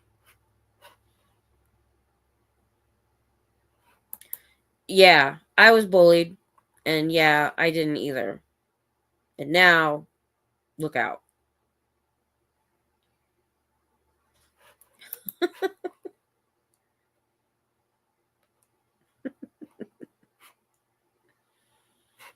Mutual support, yes. Yes. Oh, I'm glad. And that's the other trade-off, is, knowing that we can help people. And like I was saying that live stream on Christmas, I was like, I do get there sometimes. I'm like, I said this, it gets surreal sometimes, because I've been on your end with channels that I like and I get something from. I never expected that from my channel. I'm just like you guys. I'm just a normal everyday person with no special skills at all. And I just went on. Somebody was saying they weren't sure they wanted to go live. And I'm like, I went on flailing and not knowing what I was doing at all. Just do it. Yeah, I know. For sure. So I was texting the kids yesterday, or they came into my the live stream where I wasn't going to stay. So I texted them and I was saying, yeah, on Saturday nights, 8 p.m. their time, I said, we go on with my friends. Because when I'm doing the protesting, I call you guys my supporters because you're supporting my protesting. But when we're doing a live stream from home, it's more like friends hanging out. And I'm like, I haven't had that since I was 27. So I'm going to be 56 soon. So 30 years because they were so toxic.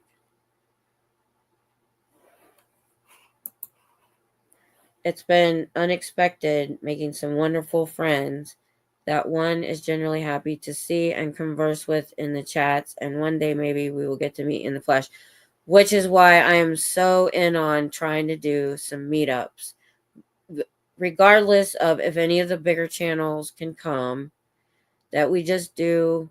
And people are doing it. I mean, people are traveling and stuff like that. But it would be cool because I was in on some meetups with Popcorn Planet, and I planned a brunch just to get people together, and it was so much fun meeting people that I knew only from the chat. I mean, we had people, the Vegas meetup, we had people flying from other countries. Yeah. This one's for chat. Are we doing a joke? If two guys are stood outside Castle Dracula, one of them is fundraising to help get the minions out, and the other one is mocking them, who's doing more to get the place shut down?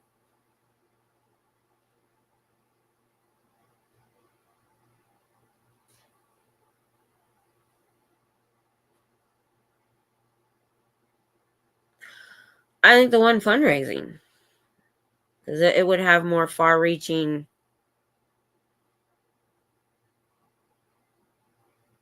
I drew blank on the word. No. Guys, if you don't know, me and Scooter Mom went 7 hours one night, and I watched all these other people doing these long streams. I'm like, how do they do that? It was easy. And most of the time in the middle of the night, it was just us two. Hey, Nobot. Hey, Kathy. Good to see you. Hey, Innocent Shenanigans. We're done reading the chapter for the day. I'm just kind of BSing around a little bit. Good to see you guys. Yeah.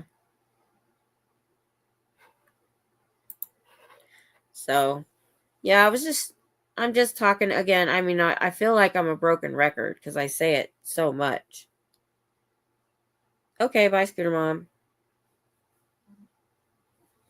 You can't mess with Scooter Mom's basketball games.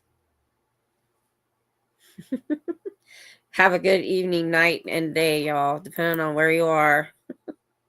Which is another thing, man. To have people from other countries tuning in is pretty cool. I would have never been able to meet you otherwise.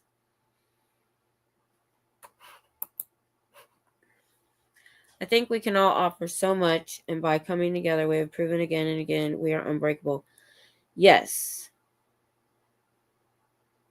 And I think, I think that's what's different.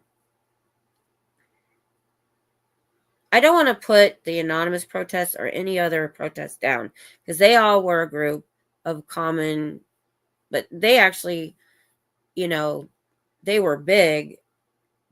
But YouTube was, I don't even think they had YouTube when they were doing it I think they were doing it in the 90s. So that it was just a different animal than what we're doing here. What we're doing here, I think we reach more non-protesters like more, what I would, military term, more civilians, meaning uh, people that support from the chat, watch our stuff, and don't necessarily go out and protest. I think we reach more because when anonymous, it's just because we have more access. Anonymous, they could only get out what the media was willing to put in a newspaper or whatever, and hope that, I don't know if they were still doing it when the internet started, but tried to find a web page. They'd have to go seek it. They wouldn't be on YouTube and it jump into their feed, which is how I found this in 2022, late 2022. Never knew anything about Scientology, had no reason to go look it up. Wasn't on my radar, and it popped in my feed one day.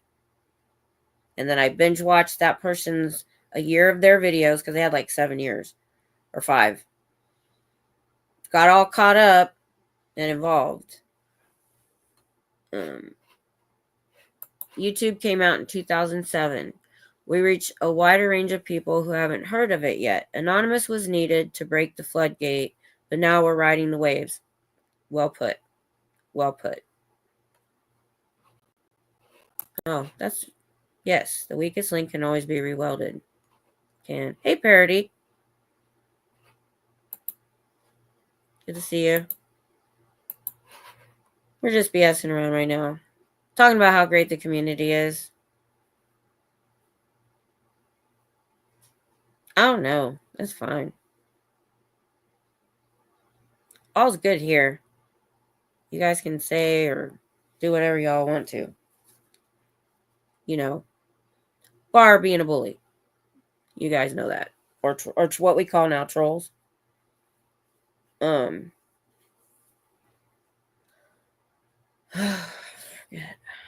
My brain. I'm having one of those brain fog days. Yeah, totally fine. It all matters no matter how you say it. Yeah, I never thought I'd be here, y'all. I just watched a documentary and one little YouTube video, and now I'm very invested in the movement. Oh, I remember what I was going to get to. Yeah, I do understand now, though, why people can't hit the like button.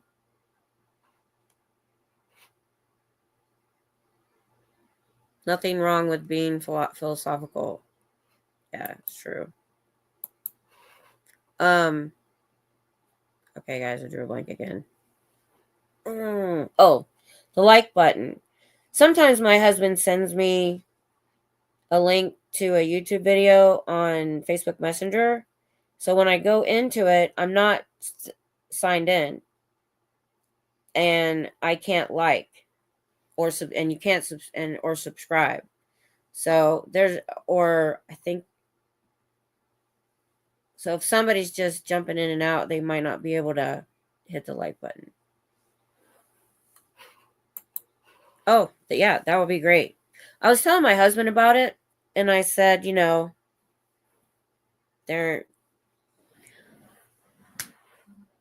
I don't necessarily understand or believe in everything or understand everything, like something like that. But I also don't disbelieve it. Just because I don't know enough or have experienced enough of it doesn't mean I don't believe, I don't disbelieve something just because I haven't experienced, like a lot of people do. Like I've always said, even though I'm a devout Christian, I'm a hippie. My husband calls me hillbilly hippie. I'm a hippie in a lot of ways. Yoga, breathing exercises. I believe all living things are connected by an energy.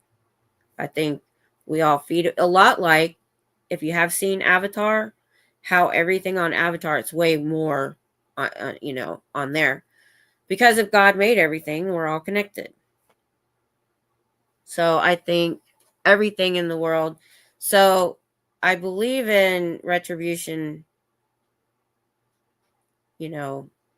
God's retribution. I also believe in karma too. If that makes sense. That's where I'm like a weird Christian.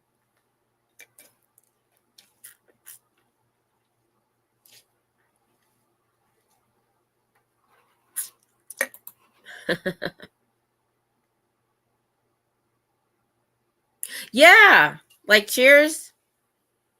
Yeah, where everybody knows your name and totally like that.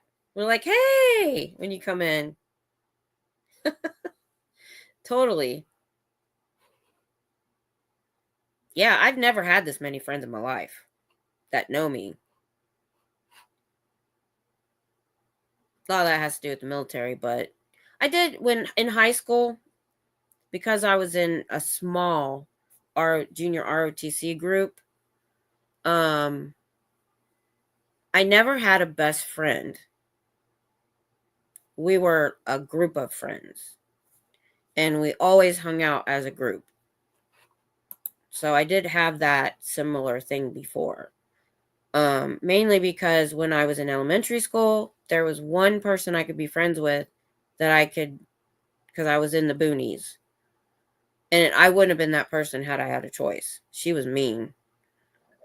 And then I moved and I started 7th grade in a new town and never really I made friends. And so when I got into high school, we were just a group of friends. So it was very, very similar to this. I'm sad that my kids and even my grandkids have moved enough that they haven't had to been able to have a lifelong good friend, because even though we got stuck here for going on 32 years, he was stationed here for 17 before he retired. Every time my kids made friends, they moved away because they were Army. I had my first real friend. Yep.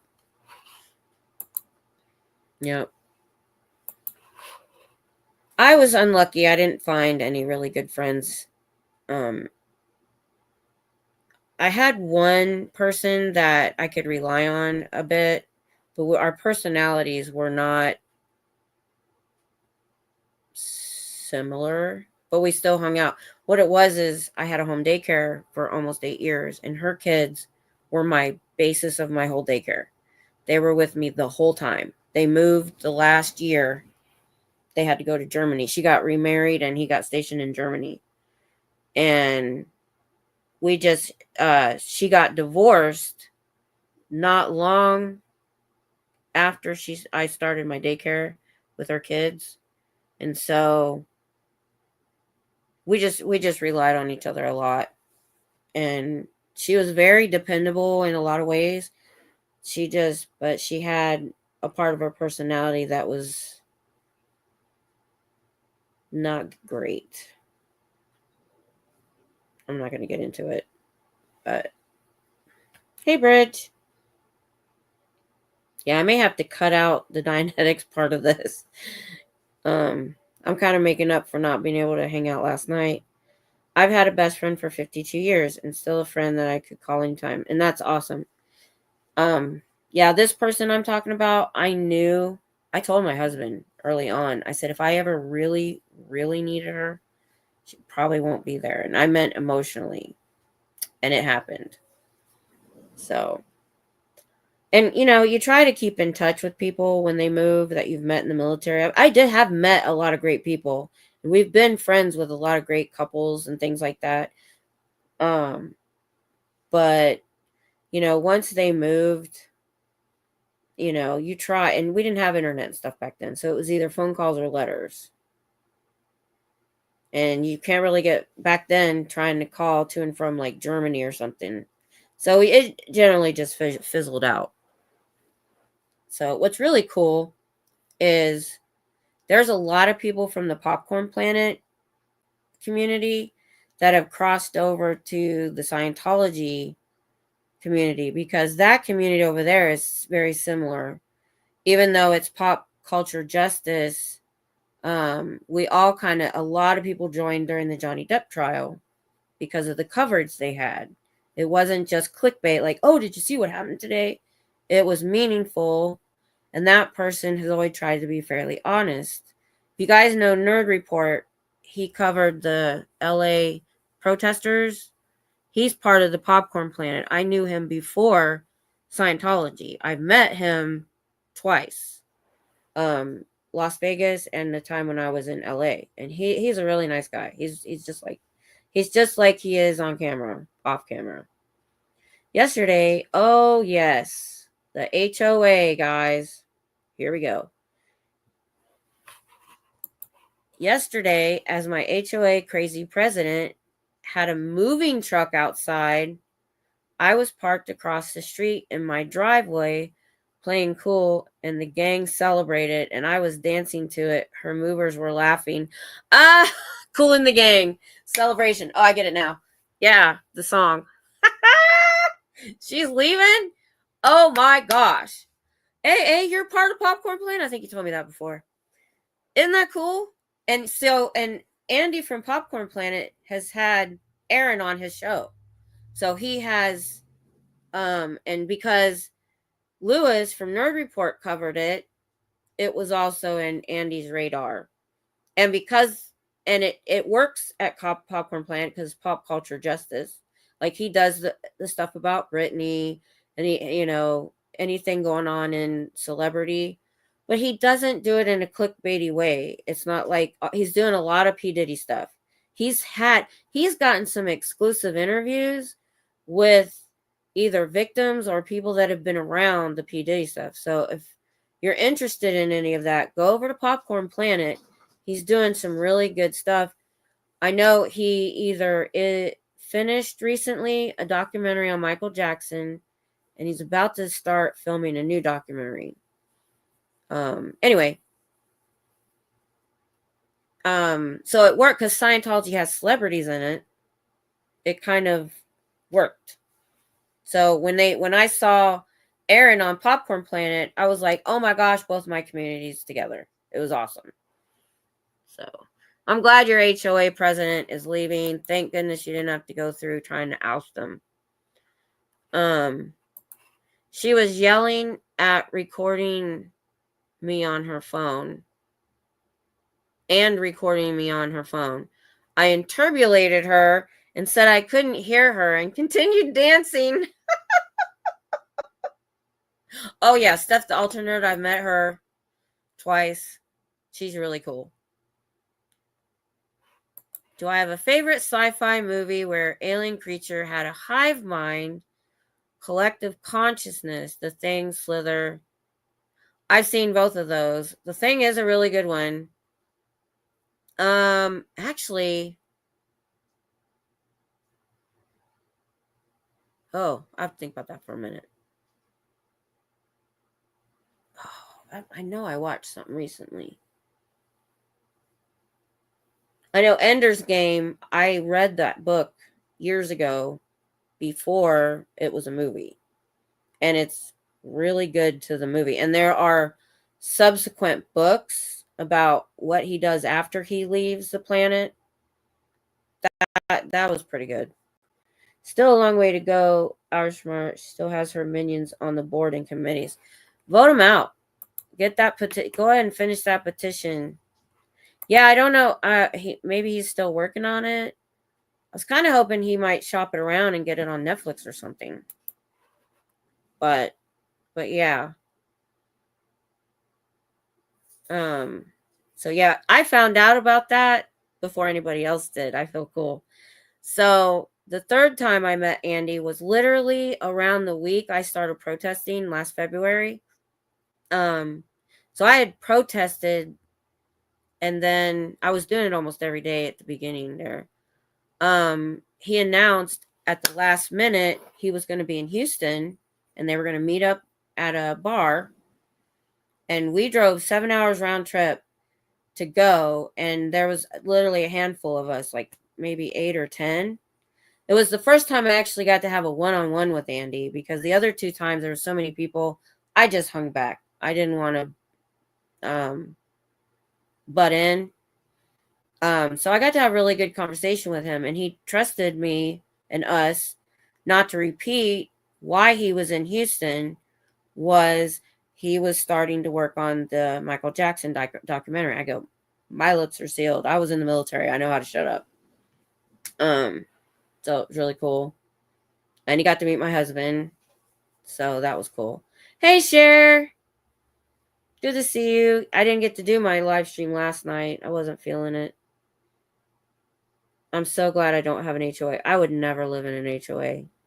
All I hear is Lewis was around when Danny got out the first time. Yeah. And a lot of people tried to jump all over Lewis for not doing more, but they didn't pay attention to the fact that he wasn't there as a protester. He was there documenting the protest and giving a light to it. And actually, he highlighted my swatting and actually made, if you go over to Nerd Report, he pulled it out and did a short on it because he thought me yelling I'm a grandma, they won't arrest me, was hilarious. And he was upset. You're like, they're swatting a grandma. I'm like, I know. And I was trying to get him when he was there when DOA was getting swatted. And I kept telling him to go get his phone because I didn't want the cops to get it. Luckily, they didn't arrest him because he wasn't doing anything wrong. That was the first time he laid out before they even got there, and they didn't know what to do because he's already laying on the ground.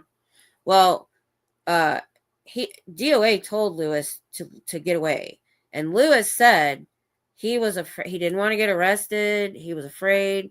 He went across the street and filmed. Yeah, he was doing journalism, not protesting, and I thought he did a respectful job. Yeah, no face. Yeah, he did. Yeah. And he took it to a larger audience. He's got a decent sized channel, and so he's what, like Rabbit, him, other journalists that have highlighted it and helped get it out to other people.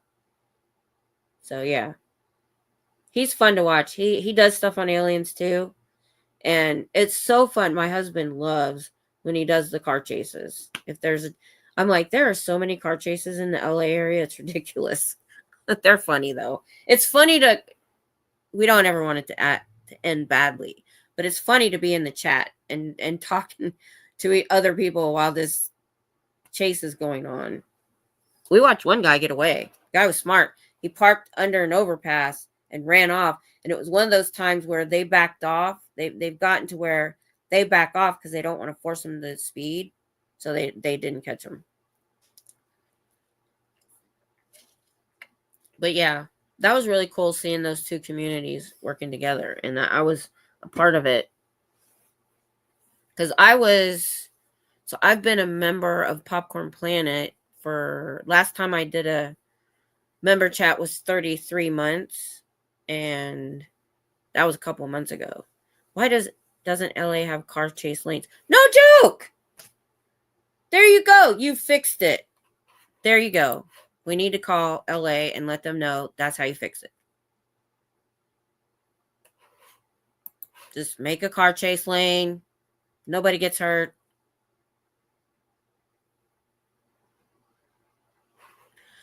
I know. Well, and they're usually have the helicopter. That's how we're watching it. So you have the news helicopter and you have the police helicopter following. But like this one guy that got away, he parked it under, he was on a regular street in the highway, and he ran off somewhere under there, and we didn't see where he went. So I can see how, but most car chases don't end right. And every time that I'm watching this, I'm like, why? All you're doing is adding more charges, and you're 98% of the time they get caught.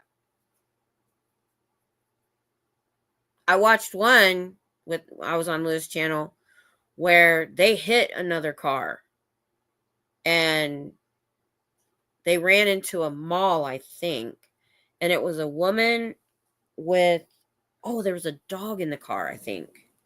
At first we thought it was a child, but it was a dog, and they went off of that, and I'm like, we all wanted to know what happened to the dog. Was he okay? But yeah, and they ran into a mall or a Comic-Con or something like that, and all these people were running out.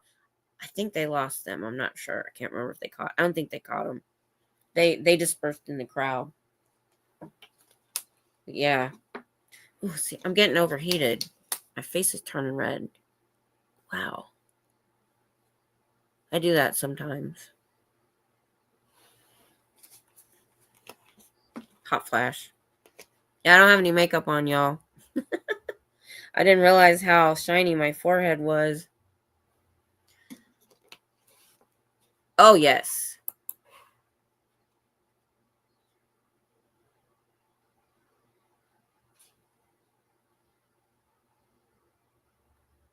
If I believe the concept was that they retained their memories, then yeah, they would definitely have the same engrams if they have the same memories.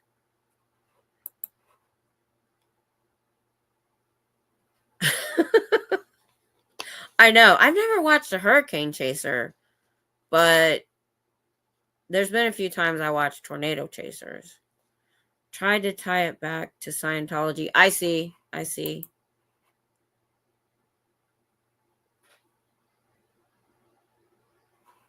Oh, I didn't see that one. Wow. Oh, and then I found out during all these car chases, there's a no-fly zone in the LA area. I think there's a small military base or outpost, and they're not allowed to fly over it and any airports.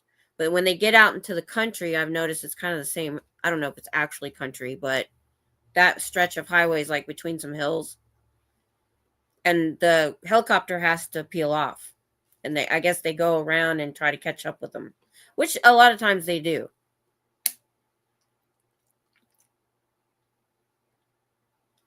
My husband sleeps during the day, and this man, because he slept through mortar attacks and gunfire, he can sleep through anything. So I literally can sit there on the bed with my tablet, no earbuds, listening to whatever I want. He does not wake up. He would hear Lewis come on. This was before I was into the SBTV stuff more. I need to give Lewis and Andy and them some love. I've been watching a lot of stuff on replay. But and I just drew a blank. Oh my gosh. Oh, when he would hear Lewis come on, he would wake up. Especially if it was a car chase. And a lot of times, whenever they were doing some sort of like back with the 4 college students that got killed, and they were talking about the kind of knife it was or firearms, my husband would chime in and help them understand what they were talking about. The thing is, like they were thinking the kind of knife that guy used was a military one, thinking he had military training. Now, they are so common. You can get them at any army surplus, pawn shop, wherever, online. They're there. You can get them anywhere. But yeah, I mean, so that was pretty cool. I still watch the alien stuff. Oh man, my face is hot. The ancient aliens. Now, I don't believe everything they say. Like there was something I was watching the other day and I said, I think they're reaching. That's a bit of a reach. Something they were doing or saying. I'm like, not everything. Like the Nazca lines. I'm knackered, heading to bed, have to work in the morning. Take care of y'all. And if you can't be good, be kind. Good night, Irish. I know you're on a different time zone. So I've probably been on here longer than I should have, but like I said, I missed hanging out with y'all last night, making up for it. And Sheriff, she's still here. Did I even say hi? I think I forgot. But Cher was the one that was on Christmas Day Eve broadcast or stream. Towards the end, I was like, I got a little emotional. And I was going to tell her, I was like, I'm sorry, I did the I love you man thing. Not really, I really meant it, but Did you ever see Jet Li? Oh, yes. In the one. What do you think about the multiverse theory? I think it's possible. I've seen a lot of stuff on that. I watch a lot of sci-fi. I think it's possible.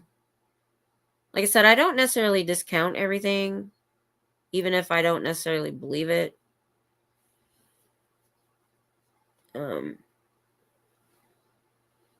it's interesting, and I do have an interest in the what's the word? Oh, I forget what it's called. It's like the Mandela effect. I have constantly been in another reality.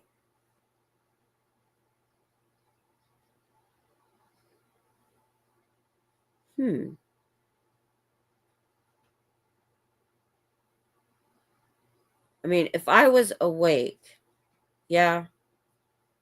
But I think, oh, yeah, with astral projection, yeah, I could see that. And I do wonder about this mandala effect. You guys know what I'm talking about? So look it up on YouTube. You'll find a bunch of videos about it.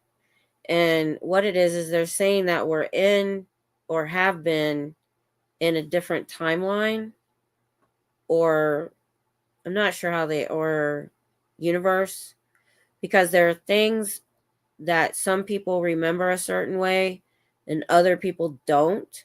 Like the guy on the Monopoly card, does he have a monocle? Does he wear a monocle? You guys remember? Yeah, you know what I'm talking about. And the Berenstein Bears. But I would definitely look, if you don't know what I'm talking about, that's what it is. I like the quote, in one you're you, in another you don't exist. In one you're married to the same woman, in another you're married to a different woman, in another you're married to a man.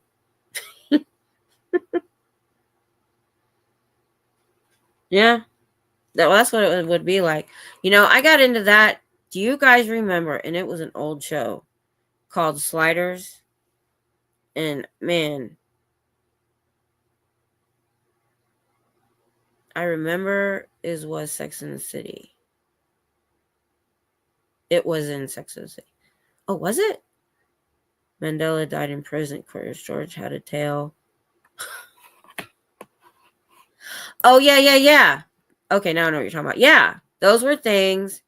So I thought I remembered how do you say his name? Mandela, the African leader, died in prison.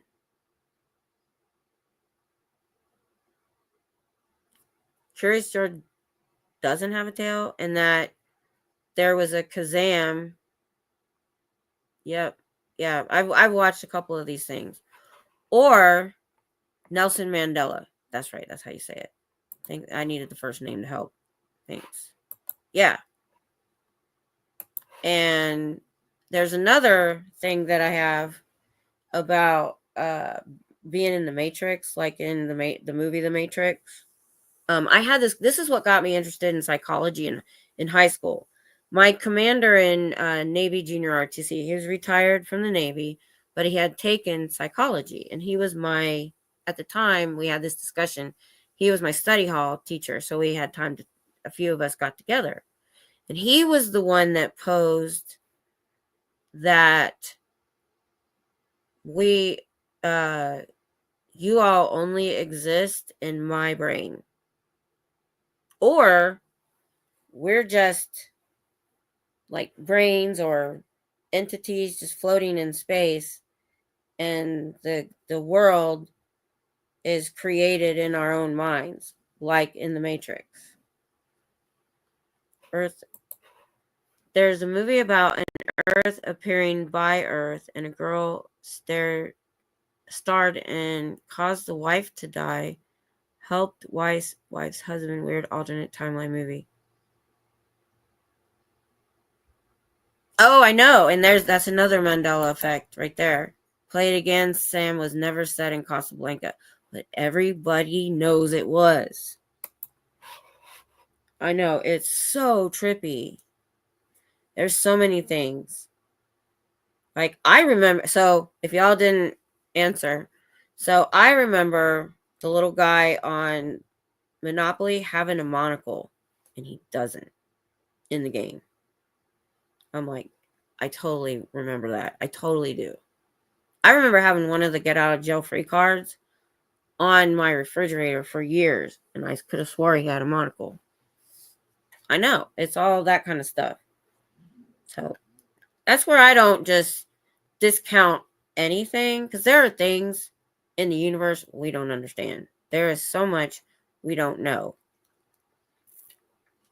Yet I can still have my faith in, God that I have, because, like, I taught my kids, I homeschooled for 2 years, and I taught my kids about the Big Bang, because I feel like if you look at the order of the Big Bang, they say God created everything and in a certain order, the ether, the heavens, the animal, in a certain order. Well, who's to say he didn't use the Big Bang to create everything? They didn't say how he did it. They just said he did it. So why can't both be true? And to marry up how old the earth is, a lot of you guys are here all the time. You've probably heard me say this before. But for those that haven't, there's a lot of metaphors in the Bible. A lot. So just because it says he worked for 6 days and rested on the seventh, who's to say his day? Because he's this huge, entity that created worlds. Who's to say his one day was 24 hours? Couldn't his one day be 100 million years, or however you break it down? Just saying. That's just my thoughts. This is why my husband calls me hillbilly hippie.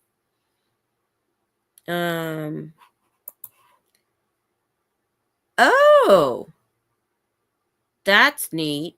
I do, because, what were those?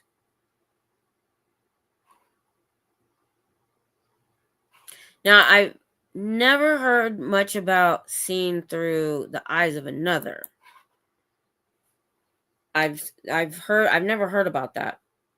The other thing that Ancient Aliens talks about a lot is remote viewers, and the military and like the FBI, CIA, whatever, they have used remote viewers, and they've had one or two that was very, I mean, they weren't 100%. It was like 60%, right? That's still pretty good.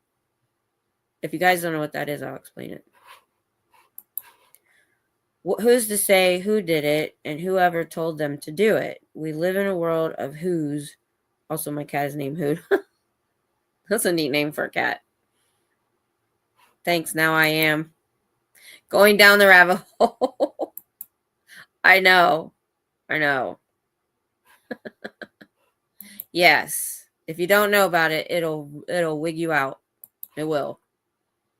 Because I'm like, that's true. Berenstein Bears. I can't remember. Guys, I have a really hard time with some facts. If I haven't heard it, I'm good with the Scientology just because I binge watched it so much that it's embedded in my brain. But like other times, I can't remember facts, names, dates, that kind of thing. I've done it. It's very real for me. You can feel their emotions, get their thoughts and everything. That's more like, seems like less, well, it could be part astral projection, but also could be more like the remote viewer thing that is kind of similar. So far, I have all the facts wrong. Oh, on the Mandela or Mandela, I always say it wrong. Mandela effect. I know. It's weird. It's weird. Have you ever seen the movie Butterfly Effect? That's why I hope we never actually have time travel. I don't think we'll ever be able to. I think it would take too much power.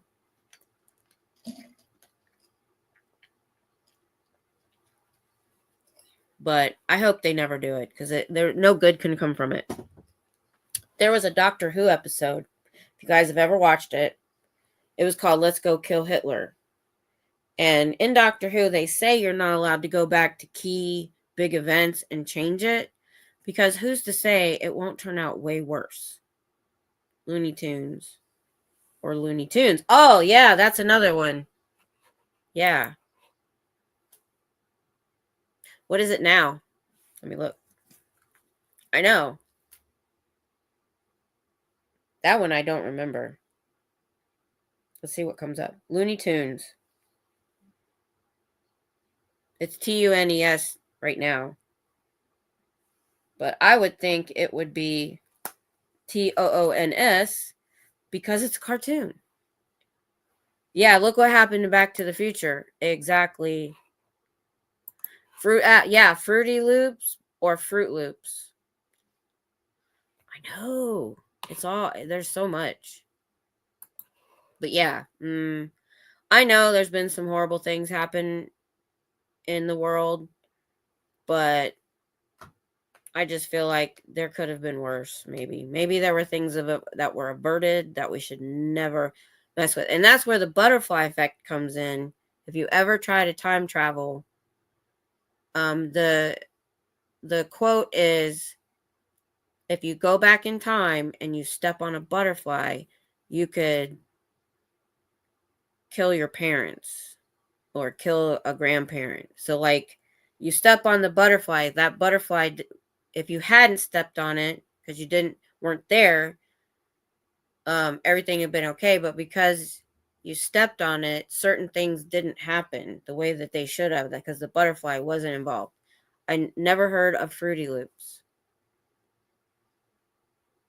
We have to go back to the further future. I know. It was good. I like those movies. They were good. I mean, they covered a lot of what we would think would be the basic stuff we think about time travel. But I think if it were real and you did something to end your existence, I don't think you would fade. I think you would. Oh, I know. Well, he thought that something bad happened to them as kids and messed up his girlfriend when they were kids, I think. Or no, was they girlfriend? Anyway, so he tried to go back in time and fix certain things. And every time he came back to the future, one time it was better for her, but worse for some other people. And then there were other times it was way worse for her. Oh, I know what you meant. That's okay. And so, yeah, those kind of things, maybe I dwell on weird things too much. I could have probably been. Oh, yeah. I missed that one. That's another one that's in the Mandela effect. But yeah, I had this conversation with my commander, and he was like, that made me start thinking, because I would have never heard these ideas in the 80s unless I went to the library or saw a documentary or something. So it was an interesting conversation where he was like, are you really here, or are you part of my imagination? Oh, at the end of or kind of like the end of Men in Black, and it was also in I forget, Somebody Hears a Who, and it was a world living on a flower, a whole world. And in End of Men in Black, they're playing marble. These aliens are playing marbles, and inside the marble is like the solar system.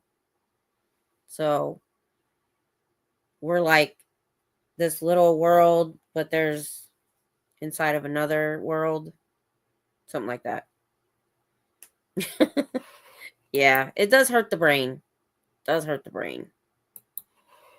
But yeah, so that got me thinking a lot about really. That's probably what got me into the sci-fi type stuff.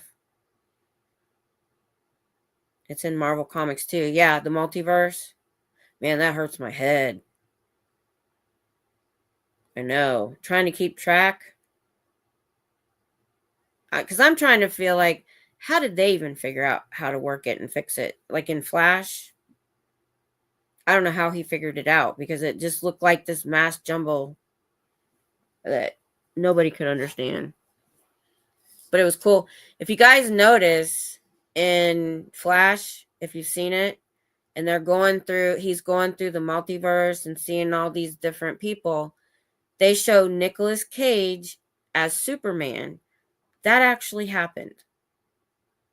He was actually fitted for a costume and was going to be a Superman, I think in Justice League, the one that I think. But for some reason they took so long to start it. There was a scheduling conflict or something and he wasn't it. That would have been interesting. I like Nicolas Cage for the most part. Oh yeah, he's got a lot of those kind of movies. Next, time travel. The Knowing. Other Worlds, I guess. Just I've seen anything like that. I've probably seen almost every sci-fi movie there is. I've told you guys before, I've had to go into B and C movies because I watched so much stuff. And the last 2 or 3 years, movies have sucked. Next was great. It was good. That was really good. They just sucked. There's been a few good ones, but they're just phoning it in now. Making these $300 million movies and they're just okay. They've taken Marvel too far. They need to stop. I was binge watching Iron Man the last couple days. And I watched a Thor movie. And I watched them backwards. Wicked was great. I've never seen Wicked. Is that the adaptation of Wizard of Oz? Peter Parker was bit by a bed bug, not a spider. He then joined Nickelback as a backup dancer. Facts. Are you talking about in that one's confusing my head. The Substance and The Heretic look good. The Heretic does. But I'm not into the horror movies like that. I mean, it looks interesting, but I don't know if I'll watch it. The Substance. Now that one I don't think I've heard of that. Oh, Red One was good. They were saying it was failing at the box office. I think that's just because people aren't going to the movies. It was a great movie. I loved it. But then again, I've told you guys I'm easily entertained. I enjoyed Battlefield Earth. I didn't hate it. What am I looking for? The Substance. I have that IMDb program. You should have it. If you're like me and you don't have live TV, actually I do now. But I've got Netflix. I've got so many of the channels. So what happens is if you go, let's say you have Prime, Amazon Prime, and you go on Amazon Prime and they want you to rent it for $5. Well, they're not going to tell you if it's playing somewhere else, even within Amazon. Like if it's on HBO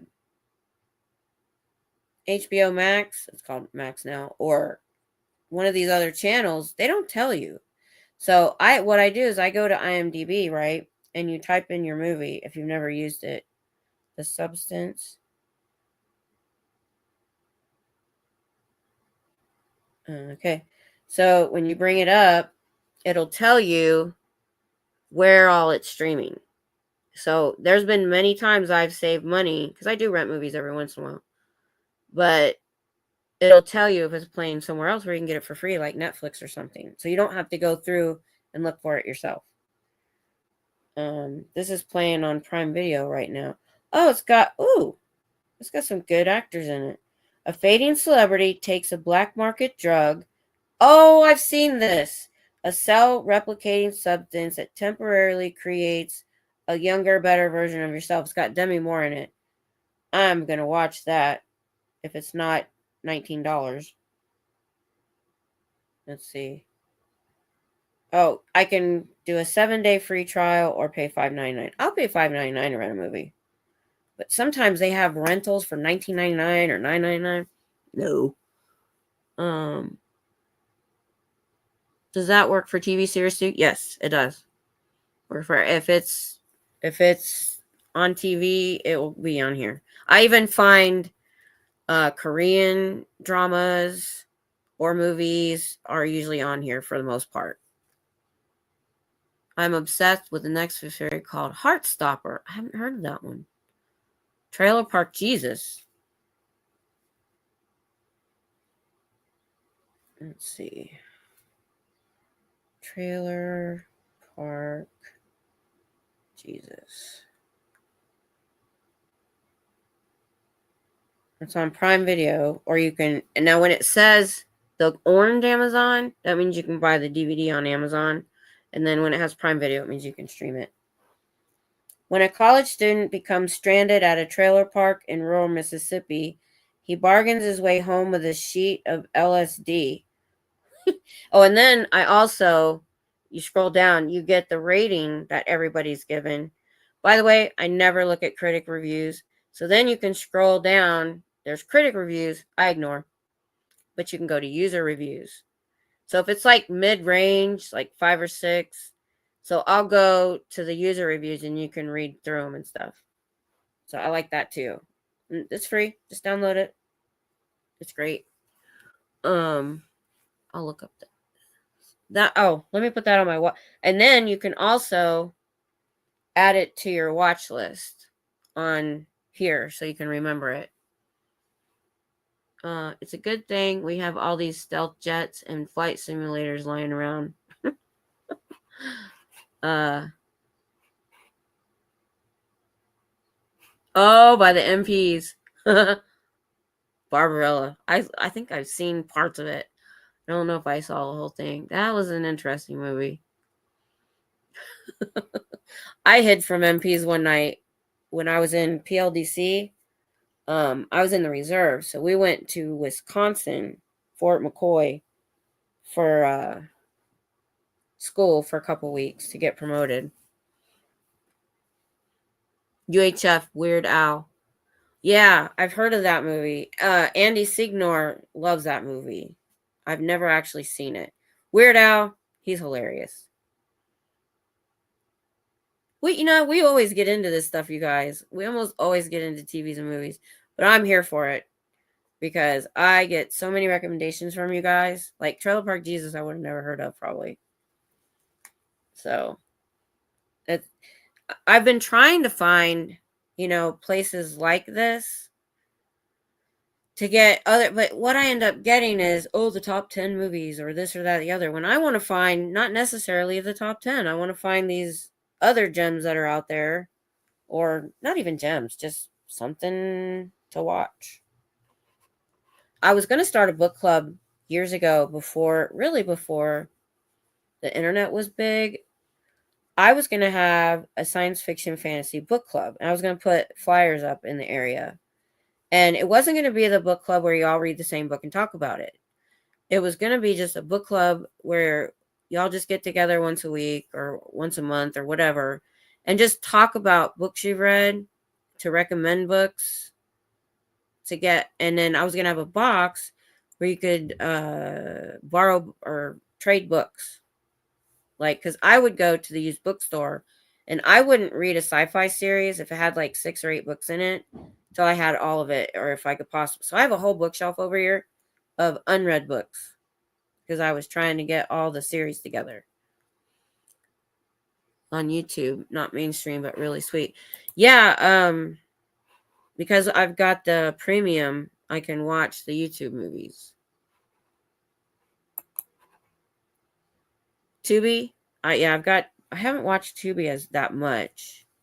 And then Freevee, which used to be something else, looks like it merged with Amazon. I'll show you all the things I have. This is my movies. There's one page. Oh, that's all of it. So right now on here I have High Dive, which is an online anime. Netflix, Prime, Disney Plus, Anime TV Online, Sling TV. Oh, I have my anime list. If you're into anime, I'll tell you about that later.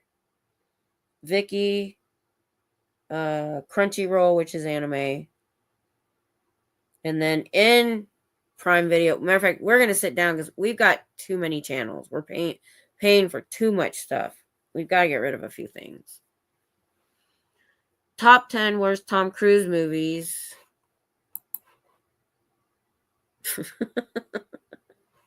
Thing is, though, I do like many of his movies. I was very disappointed in the last Mission Impossible. It wasn't, I don't know what they were trying to make it a comedy. And yeah, when they weren't trying to make it a comedy, it would have funny moments. But that's not what Mission Impossible is supposed to be. So, yeah, I didn't pay for it, though. I wait till it's streaming. There's a few people like that. Every time we turn around, there's some celebrity spouting off or doing something stupid. And I'm like, y'all just stay off social media. Stop getting in trouble because you're ruining what I need to watch. Just War of the Worlds, only one I enjoyed he did. That was a good movie. But you know who made that movie good? The little girl. She totally made that movie good. She was amazing.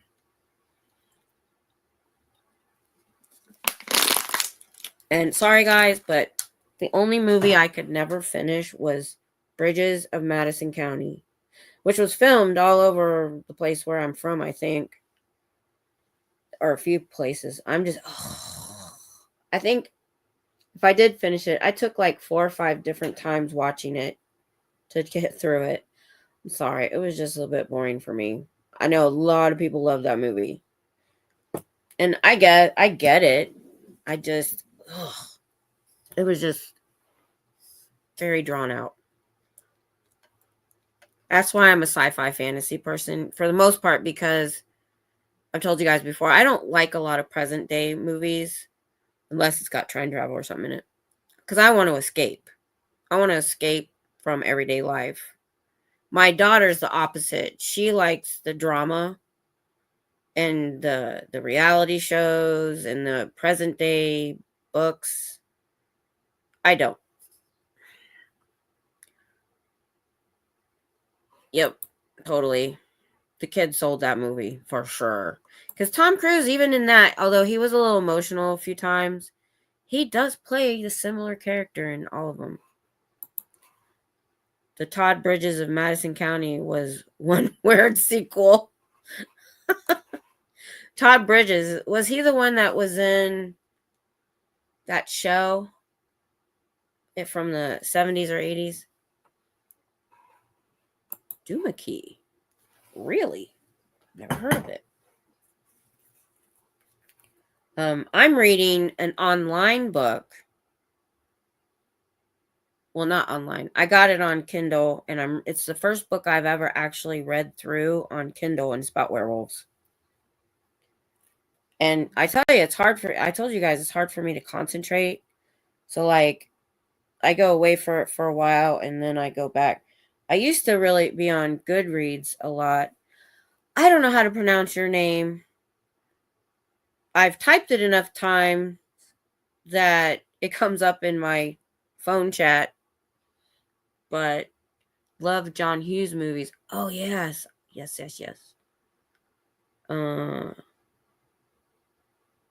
What you talking about, Adam? Yes, that one. Yeah. Okay, what we're looking at? Doomakey.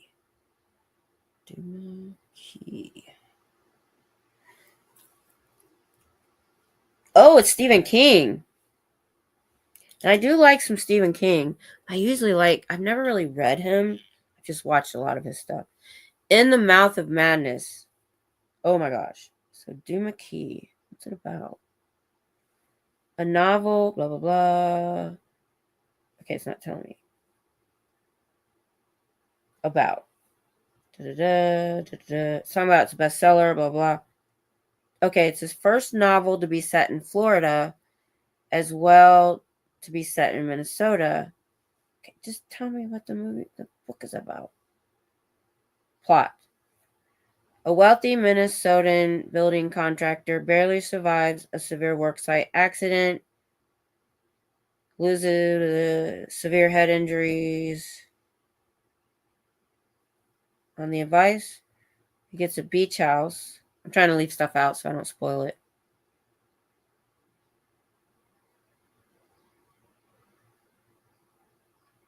Okay, he meets people on the island. Oh, paranormal phenomena. That's all I needed to know.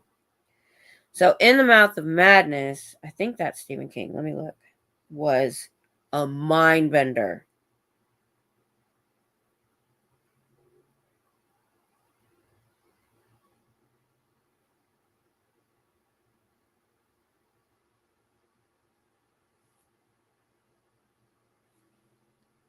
Oh, it's a John Carpenter movie. It's not a. Oh, is it based on Stephen King? Oh, it's actually In the Mouth of Madness pays tribute to author Lovecraft. Okay, it's not Stephen King. It's a mind bender. In the Mouth of Madness. You should watch it. It's old. It's from 1994, but it's good. And then, has anybody ever seen Naked Lunch?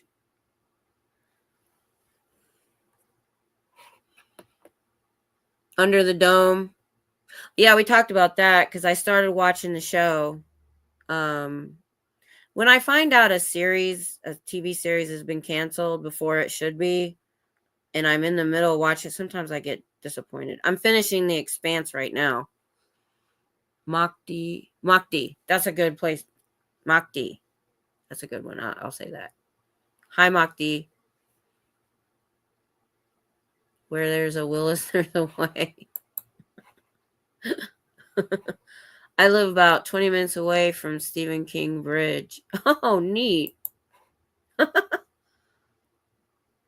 Oh, okay. I read that. I think I read two things. I live about 20 minutes away from Stephen King's Florida house. Okay, got it. And then I saw a bridge below that. I don't know what that was about.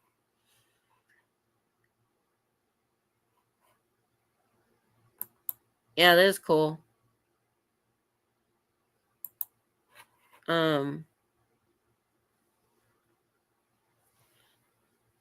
But yeah, me and my husband watched Naked Lunch many years ago, and we just have always remembered it. It's bizarre. Let me bring it up. 1991. It's a 1959 anti-novel by William S. Burroughs. The anti-novel does not follow a clear linear plot. Okay, let's look at the film. Peter Weller's in it. Let's see. What's it get on IMDb? 6.9 for that many years. After developing an addiction to the substance he uses to kill bugs. That's all I'm going to tell you. It is wild. It's wild. Oh,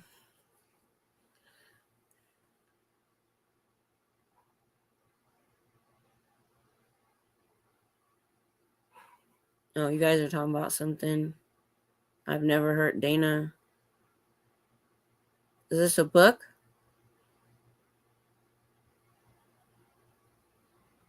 Burroughs was in Scientology for a bit. Okay. Yeah, Naked Lunch was different. It's funny because In the Mouth of Madness, I can't even explain that movie, you guys.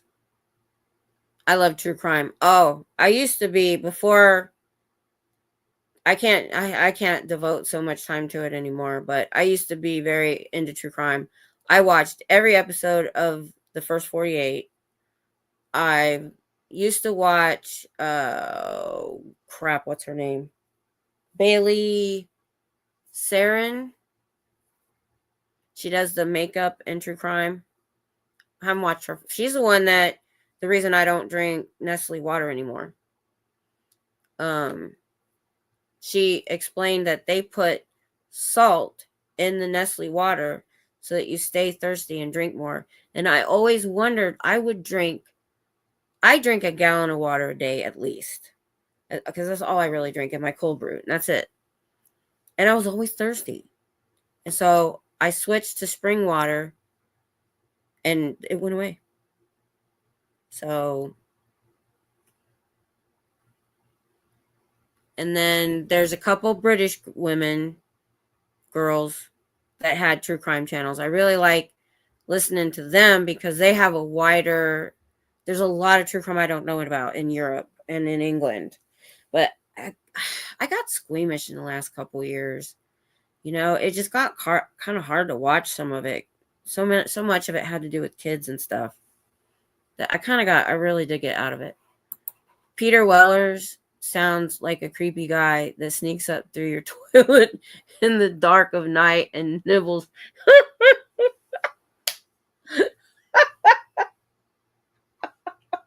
He looks like it too.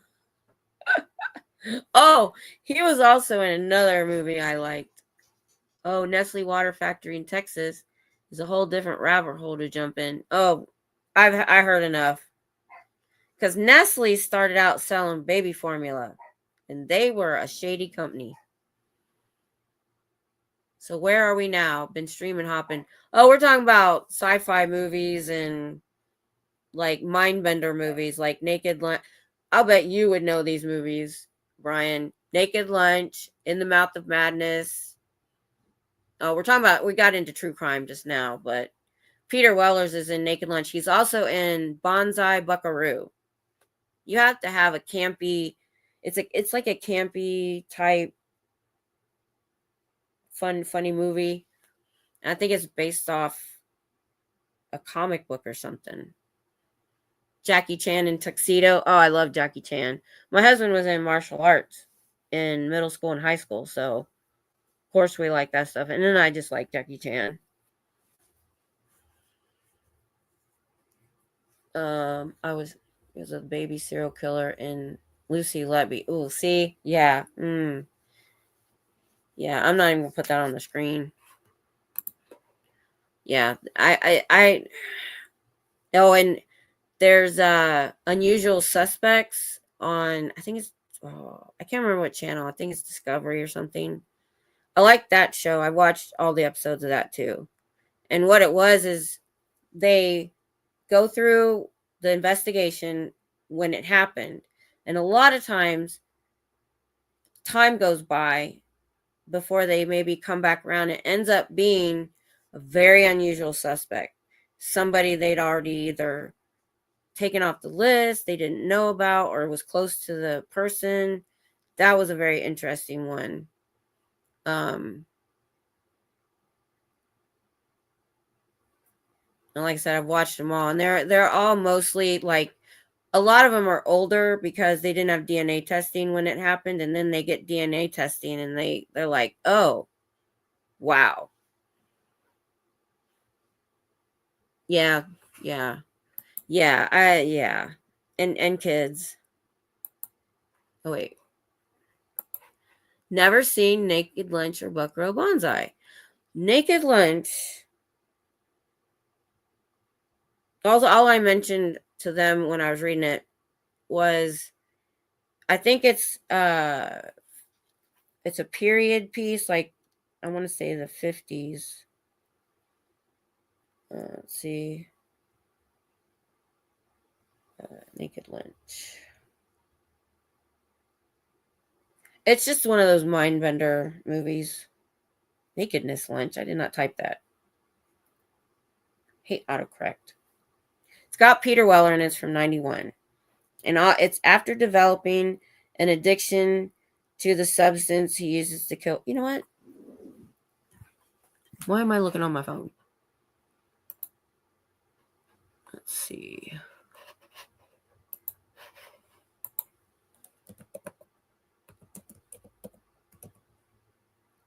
Let's see if I can find a trailer. Oh, yes, we can. All right.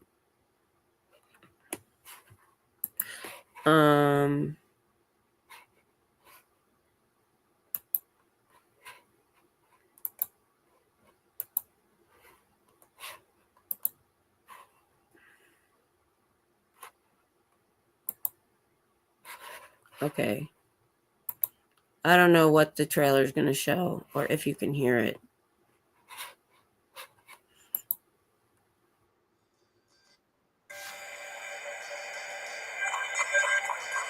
I'm only going to play a little bit of it. Ooh, that's weird. When I started writing Naked Lunch. Wait a minute. Offer their opinion. They're not. Wait a minute. Disgusting, I said.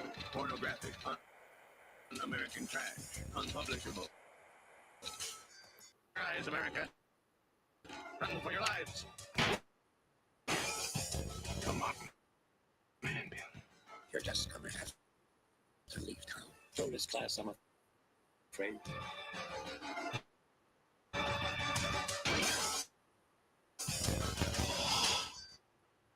Thought you were finished with doing weird stuff.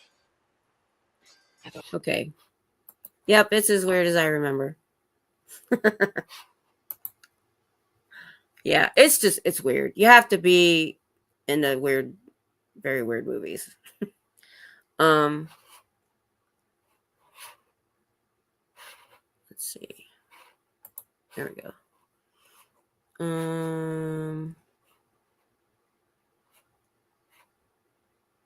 Buckaroo Banzai is just fun. Let me see if I can find the same guy's in it. And let's see.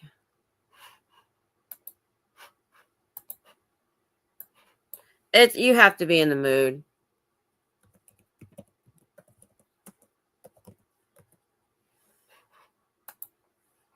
He's like in a musical group. Okay.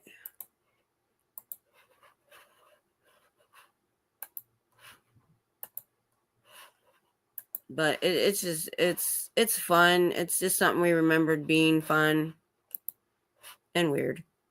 It's not really a mind bender. It's just he's like this hero. Are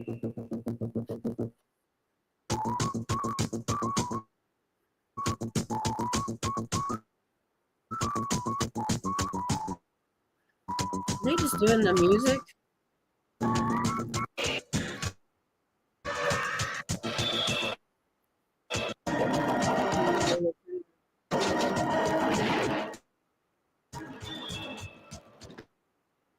President tell I-1 calling about is everything okay with the alien space go out and run it down, or should we just go ahead and destroy Russia? Telling yes on one and no on two. Yeah, that's weird. That's not a very good trailer, but there's like I said, it's an older movie. You have to be in the mood for something like that. I know Peter Weller is RoboCop. Yes. Naked Gun, don't deny. I liked Naked Gun when it came out. Now I'm out of the really silly comedy like that. Just, yeah. Buckaroo Banzai, Pee Wee Herman, and Louis Farrakhan all wore the same suit. No joke, they did. Yeah. Well, it was kind of the skinny tie was in then. Hey, Joe. Oh. Nestle owns your water. Yeah, I don't like tap water, especially Texas water, because I've never drank it and I've been here 30 years. Or we had some sort of extra filter. Dead Like Me is I love that TV show. That ended too fast.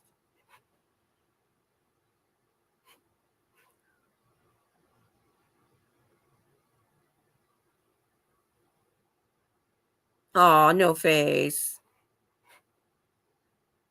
We love you. We still know you're here. So satire, essentially. Yeah. Jeff Goldblum was in that Buckaroo Banzai walking scene and the Life Aquatic walking scene based on it. I saw White Life Aquatic too. Florida tap water tastes like sulfur. Here, the water is high in alkali, so it tastes like chlorine, even when they don't add it. Like, even if you get spring water from here, because I get the Ozarka, which I don't like Texas or Arkansas water. It's just the way it's make up from the ground is just gross. So, but yeah, they're just they're movies I probably remember being better than maybe they actually were, but they're fun and bizarre and mind bendy and um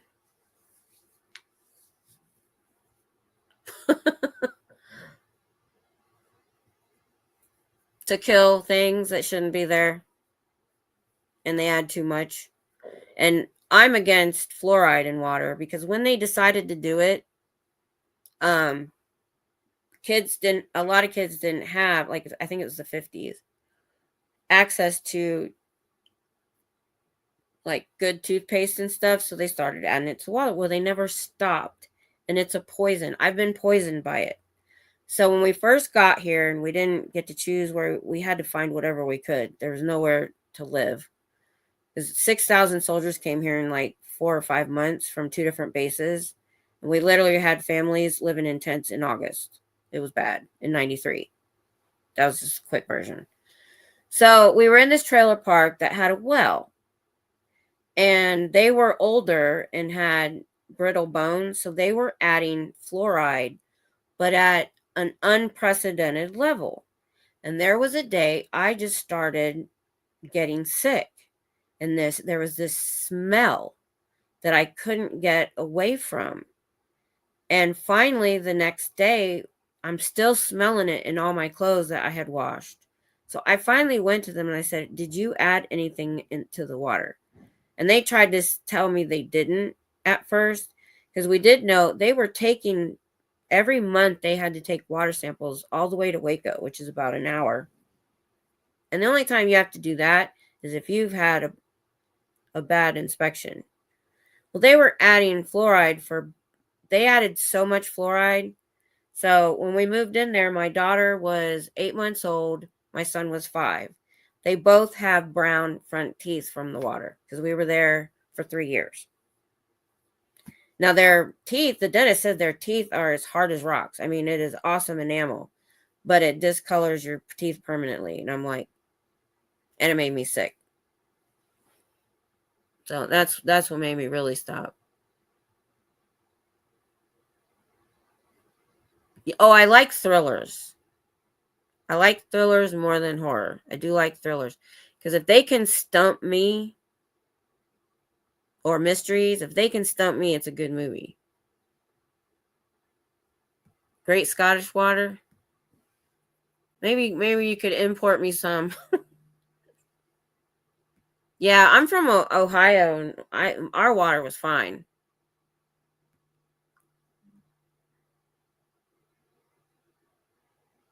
Oh, that Mike D, that sounds cool.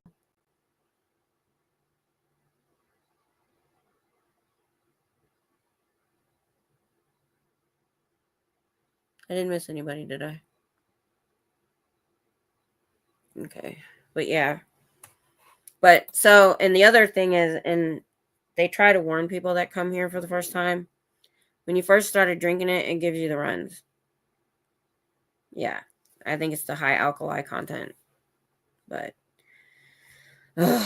um, but yeah, me and my husband, we like kind of some weird movies, like The Naked Lunch, the Buckaroo Banzai.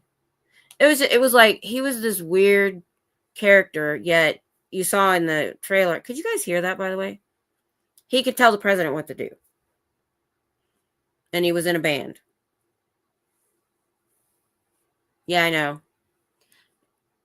In the history of Earth, we're all drinking recycled dinosaur pee.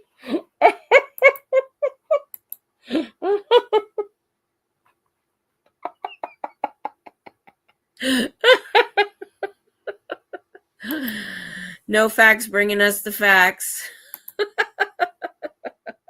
Oh. Oh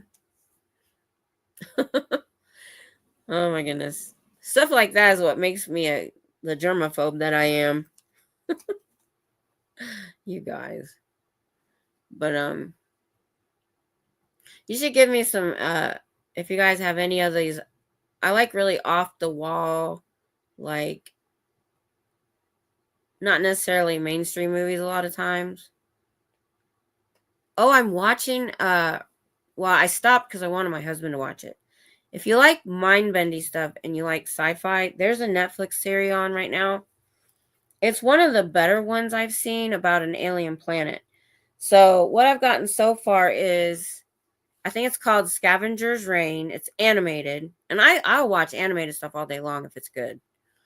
And what it is they had to abandon ship and they all took pods and they landed in different places. And it shows what they're going through in the different places, and the life, the fauna, the planet is weird. Just weird. Not anything I've ever seen anybody come up with before. Probably because it's animated. You can do a lot more. Lock and Key, love that show. Love that show. If it was on Netflix, I've seen it. Yeah, Lock and Key was so good. I wish they hadn't canceled it. If you guys haven't heard of it, it has got such a good premise, and families can watch it. So I can't remember, did they inherit the house? It was her childhood. Yeah, because their dad grew up there. Well, the kids, I think they're in high school. There are keys hidden, and they all have a magical property. That's all I'm going to tell you. It's really good. The Haunting of Bly Manor. That sounds familiar. The Haunting. Have I seen that? I even watched that black and white movie about. It's streaming on Netflix. I have not seen this. Adding it to the watch list.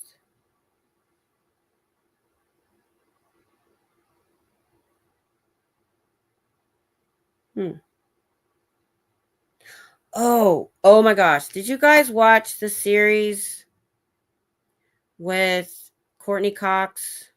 It was on Stars or something. What made me mad is sometimes I'll wait till a short series is over to watch it, to binge watch, and they send it over. Now you got to pay. You had to pay for it. I was mad. It has the broken neck lady in it. I haven't seen that one. Oh gosh, what was that? So it was on Stars, and it was very irreverent. Like her attitude. They're from New York. They just decide to buy this mansion, old mansion in some small town to get out of the city. And like the little group is trying to get them to join the mom's group. She goes, they're like, we'd really like you to join our parents group. She goes, I don't parent. Yeah, she's very sarcastic. And she starts seeing ghosts. Good night, Joe. Yeah, I've been on here way longer than I expected, but I'm just letting it go. If y'all want to stick around, that's great. Like I said, I missed being on last night. I really do look forward to that. I almost thought about it a couple hours after that. I was feeling better. I almost thought about coming on, but it had been about midnight. What was I looking up? I'll look up Courtney Cox. It'll be under her name. Why can't I remember? I had my daughter watch it. It was so good. Courtney Cox. Let me put it this way. I don't rewatch things right away. It used to be it'd take 10 years for me to watch something again. But now with my fibro brain and I forget, I can watch them pretty close. I have binge watched season 1 of this show 3 times. It's that good. Very close together. All right. So if you're looking for a movie, you can go into the IMDb app that I was telling you about, and then you can go to their filmography and see everything that they've done. Shining Vale. I was mad too because, well, it's supposed to be coming back. I thought we were getting season 3. It's got a 7.0. It was really good. Let's see the watch options. Oh, it's on Max now. If you have Max. Oh, that's good.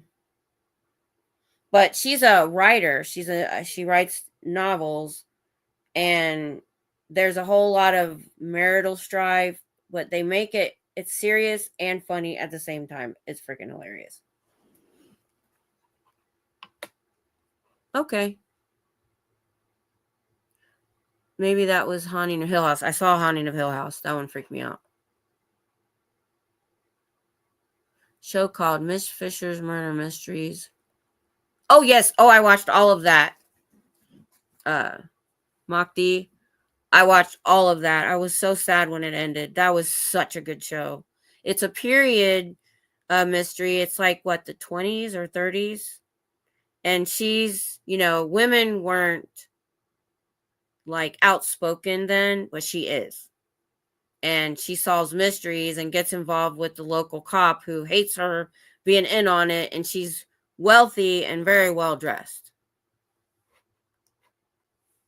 Yeah, I love that show. That's where I learned that you guys do Christmas in July. I was like, because they did that on the show. I was like, oh, I didn't even know that was a thing. I learned a lot about Australia too.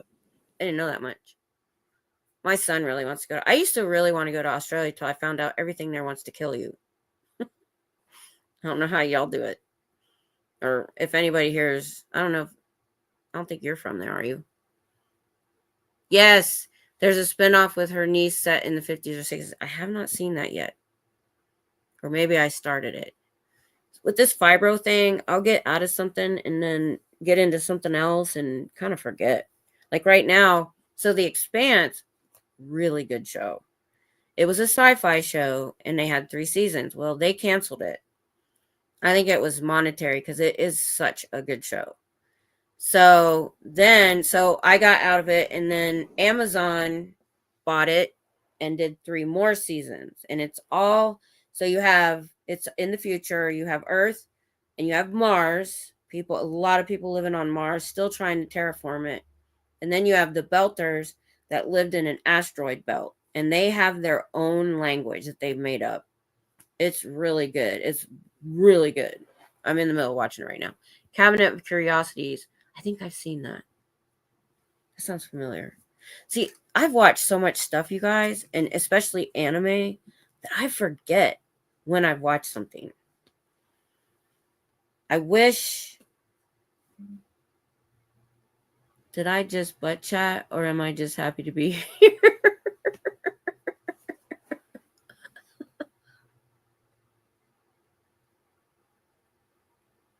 Are you talking to me? No, but things hurt kind of all the time.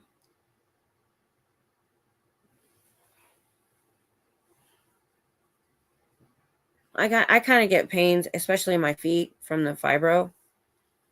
Man, I get these pains sometimes that literally the only way I can describe it is somebody taking a corsage pin and sticking it in my toe or my foot or wherever. They come and go pretty quickly, so we call it the voodoo pain. Like, and what's funny is my husband and I named that, and then I was looking through something where somebody was describing symptoms, something fibro, and they called it the same thing. And it's like somebody has your voodoo doll and they're just poking it in various places. I literally will get a pain here and a pain down here and pain over here. And it might be like 3 or 4 times in an hour. It's just, you never know when it's going to, or you might not get it for 3 hours. It's weird. That's smart. I wish, and books too, even books. I've accidentally almost reread books. I tried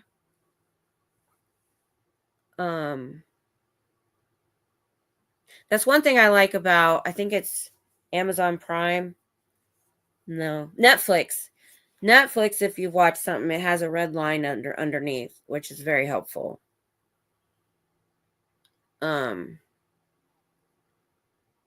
Actually, I might be about to get a pain. Like I said, I never know when that's going to happen. And I'll yell out. My husband doesn't even pay attention. He's like, voodoo pain. I'm like, yeah. Uh-oh.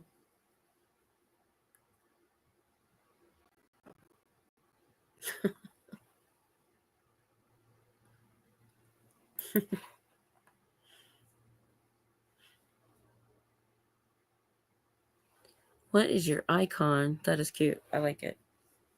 Yeah, I'm going to start doing that, Bridge. That's a really good idea. That's a really good idea. I did have one of those journals that was like, if you've read a book, you could put a synopsis in it. But I haven't read I still have it somewhere.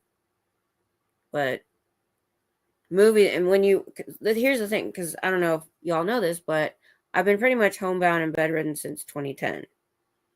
And that's why I've literally watched so much stuff and then 5 years ago, I was seriously bedridden. That's how I was able to binge watch the Scientology stuff all through 2023. And so that's how I found Doctor Who, and I binge watched however many seasons there was at that time. There wasn't a lot. So I only had to binge watch a couple years, I think. And so many other things. I binge watched every episode of Top Gear UK, the older cast, and I learned so much about cars. But it took me forever to figure out what they meant by gearbox, that it was transmission. I'm like, oh, okay. I learned a lot about cars on that show. I know more about and I already knew it quite a bit. Marvelous Mabel. I started watching that. I don't know why I didn't get back into it. There's stuff I don't mind rewatching. It usually involves elves and hobbits, though. Oh gosh, me too. If it's on, I watch it. If it's there, I don't know how many times I've watched Harry Potter. The first time that I found a movie that I wanted to rewatch was Sorcerer's Apprentice. And then it was Guardians of the Galaxy, the first one. And what I figured out, I was doing crafts at the time. And what I think it was and why, I watched them like 30 times.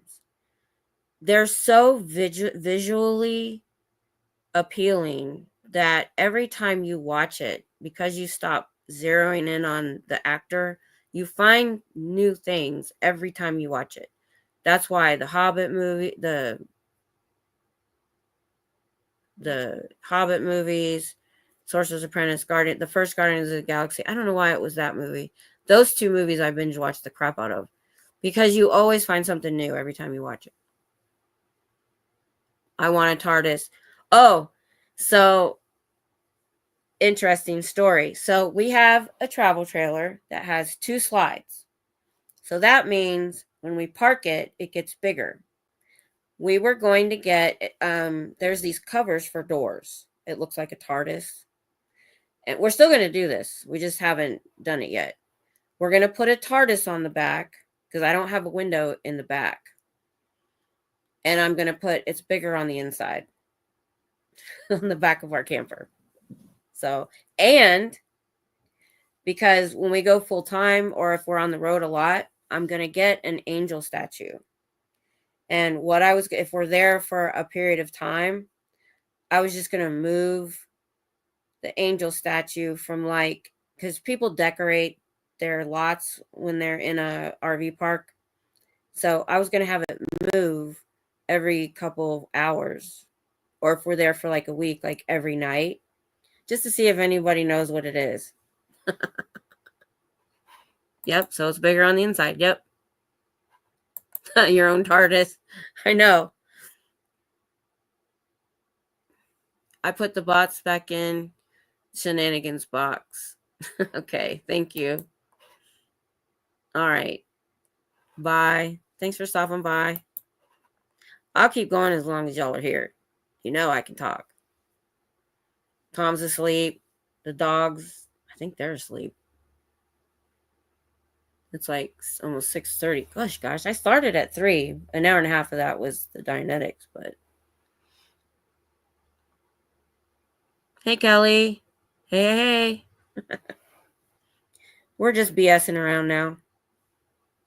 Because I didn't get to do my live stream last night and I missed y'all. And I love when we get into all kinds of neat things to talk about. Barry is good on HBO Max. What's that? Barry. Doesn't sound familiar. But Shining Vale, if you have Max, is so good. I hope they're going to have another season. Why did I only get the Drew Barrymore show? That doesn't make sense. Oh, because I'm still under Courtney Cox. There.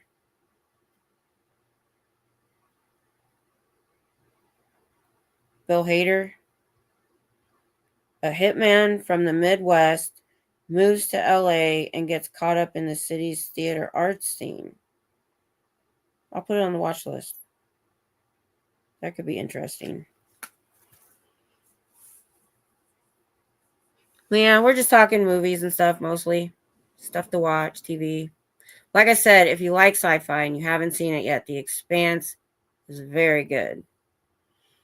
I like the world building they did. The visuals are so good. The actors are so good. They even had an episode where there was a battle in space. They really stuck to the reality of space. You know, because, not unlike Star Trek where you're just walking around and you have gravity. No, they don't do that. You either have magnetic boots on or you're in a ship that spins. So you had these two factions that just had a battle. Well, if you get injured in space, like a bullet, it's almost a death sentence because your blood will pool and not circulate because there's no gravity. So the big ship that spun offered to take all the enemy wounded to their ship, and they took all the medical people and medical supplies because they hadn't spun it yet. I think they started spinning it for the wounded so they could heal. I thought that's missing in so much sci-fi. I just got to my studio and beginning to work for the night. Oh, okay. We got an offer on our house today, so we may be moving sooner than we thought. Oh. Where, if you don't mind saying, where are you trying to go to? Like, are you staying in the same area or are you doing a long distance move? I've been stuck in the same place for longer than my hometown. Nobody Wants This is a good series. I've never heard of that. Oh, there's another one that everybody's telling me to watch. My son. Nobody Wants This.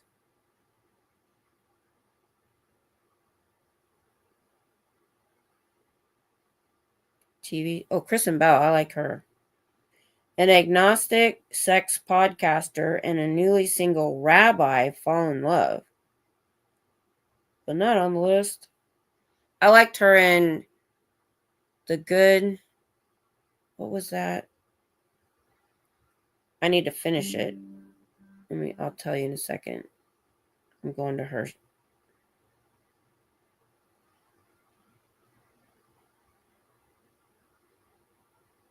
Why is it? She's in a lot of stuff. 'Cause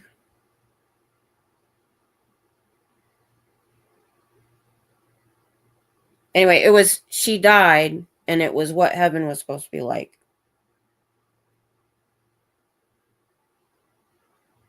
The Good Place. That was funny. It's a comedy and it's hilarious. 50 episodes. I'm behind on that.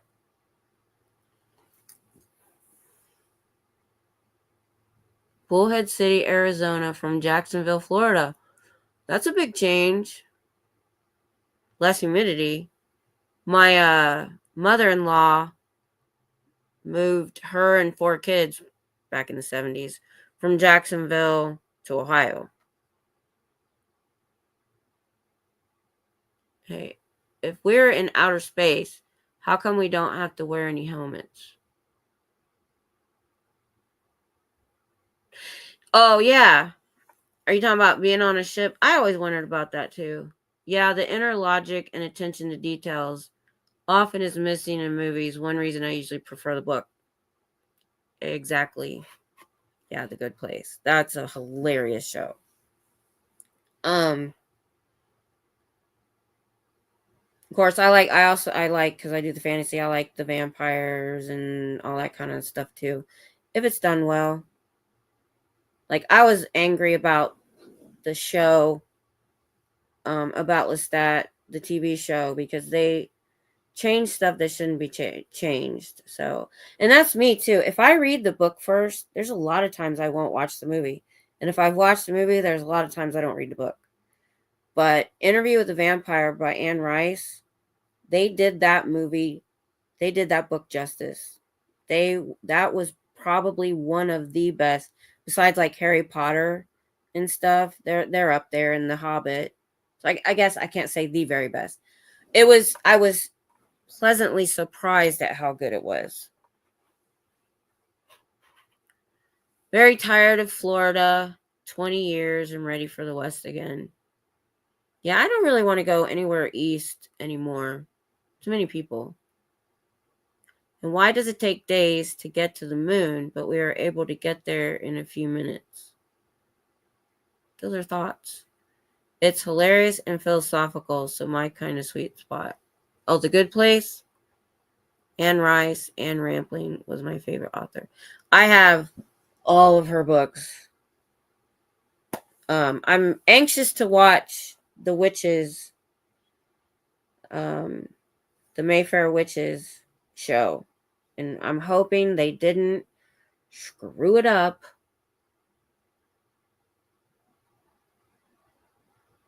But I read The Vampire Lestat.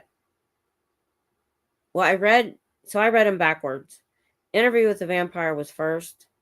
I read The Vampire Lestat in high school and got Tom into it in high school. And then we read Interview, I thought it was I understood Interview a lot more. I wish I could move out of Florida when I retire, I guess. I know. I want to get out of Texas, guys. That's why we got the camper. We're supposed to move into it, and he's supposed to be retired by now. Because I know my mental health would have been so much better anywhere else. Because I spend 6 months a year inside.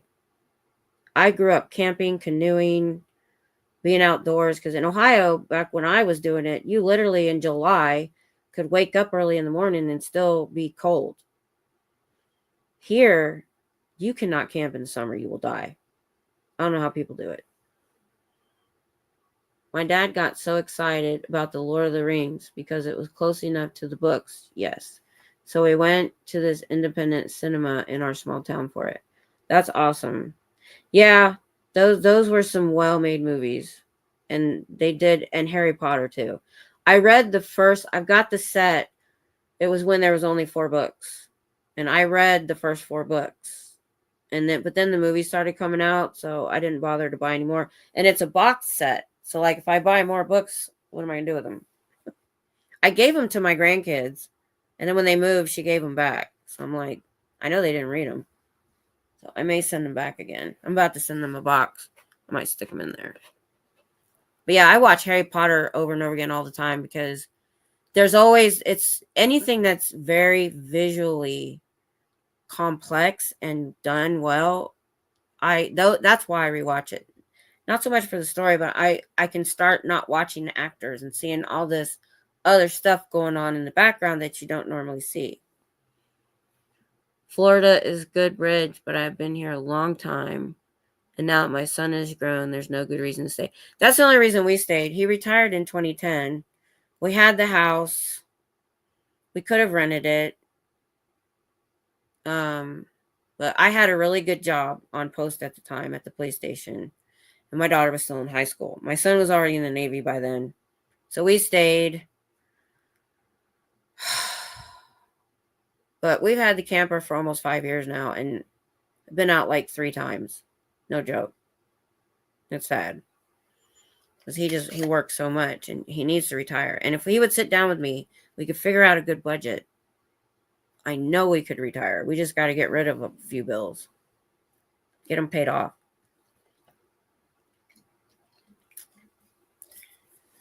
Like the house is paid off. The car's paid off. The truck's paid off. So, the only thing is we've got to get this house done in a way for renters. I want to rent it. We need to paint. It's mostly cosmetic, but it's difficult to do when you have a humongous U-shaped sectional in a small, I mean, you can barely move it away from the wall and have room to paint, which I need to. So it's mostly, so what I wanted to do is I wanted to move into the camper into a RV park near where he works. And then put what we're keeping in storage, sell everything else, and work on the house while it's empty. That's my plan. He's not cooperating. I'm from Texas. Love Austin, but my roommate ex-husband won't move to Texas. Yeah. I honestly don't blame you. The cost of living where I'm an hour north of North Austin. It's an hour and a half from the org. Killeen, near the base. Killeen, Texas in 2009 when it was in a national publication. Can't remember if it was Newsweek or something, as the best cost of living in the nation. And I was like, wow. It is. And a lot of people from Austin have started to move up here around that time and do the freaking long ass commute to Austin. Because if you go during traffic, I used to have a doctor, I had to go, a specialist. If I had an 8 a.m. appointment, I left at 5 a.m. And I'd usually get there about 15 minutes prior.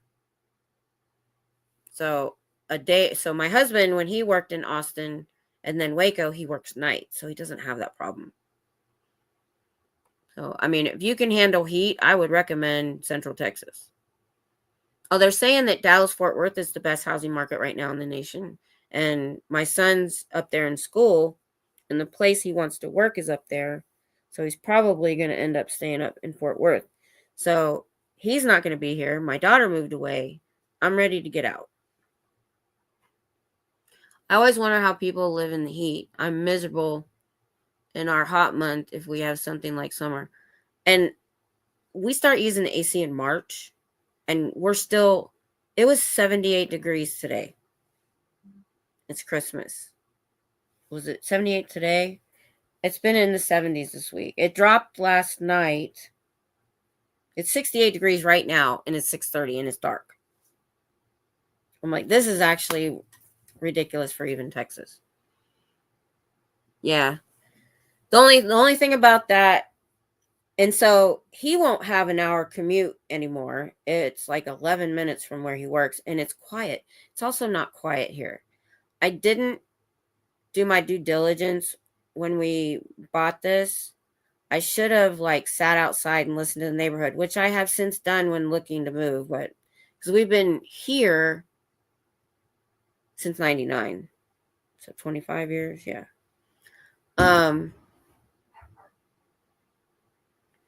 Even though it's the way the geography is. And I like to sit outside. I can't even do that. I'm better now that I'm older. It doesn't bother me. I can hear the freeway. And we're not even that close. It's just the way the geography is and it bouncing off the hill. I can hear the freeway too loud. So sitting on the porch, even late at night, I'm hearing these trucks and stuff. So that didn't help either. So I went from being in, and even with Girl Scouts, it's so hot that we were only in session during school. So the only time we got to camp was like March or April or September.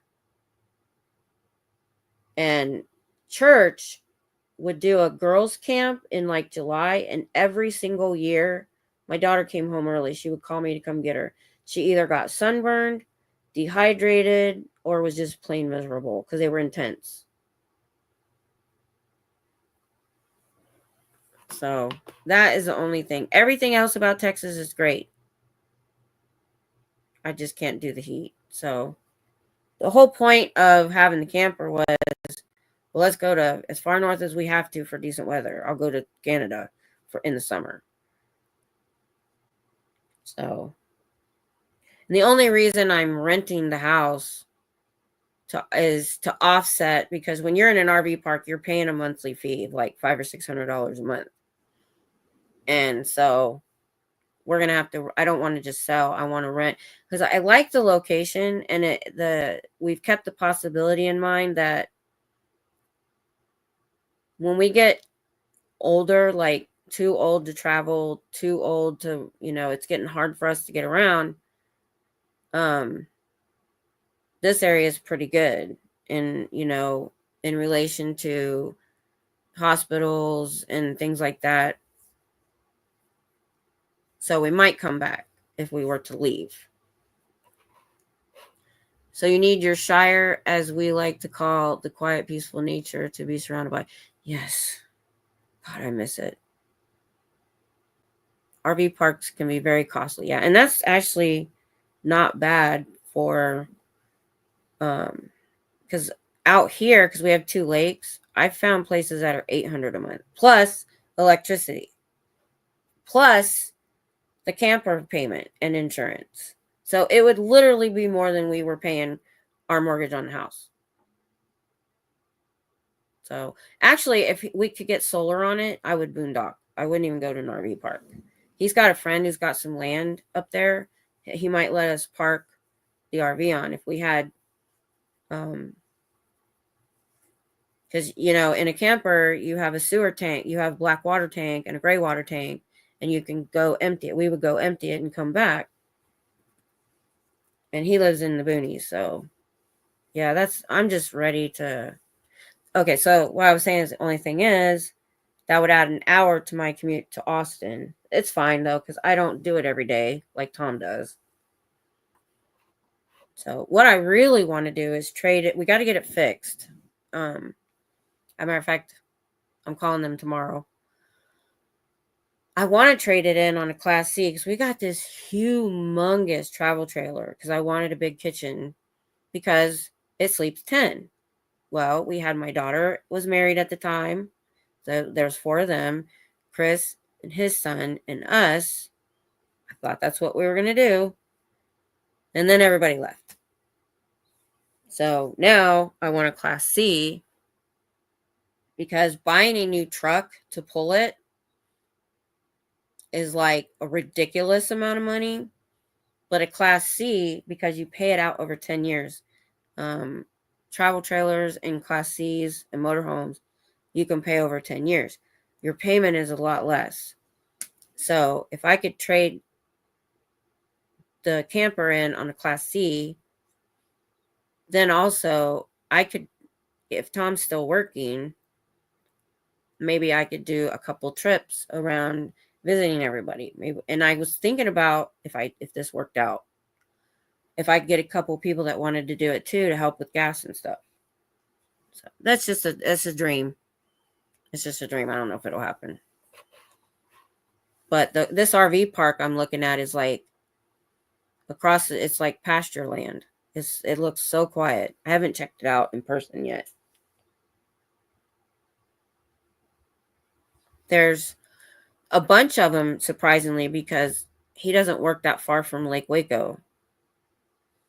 Okay, Kelly. You know what? I need to go, you guys, too. I'm just babbling now about my own stuff.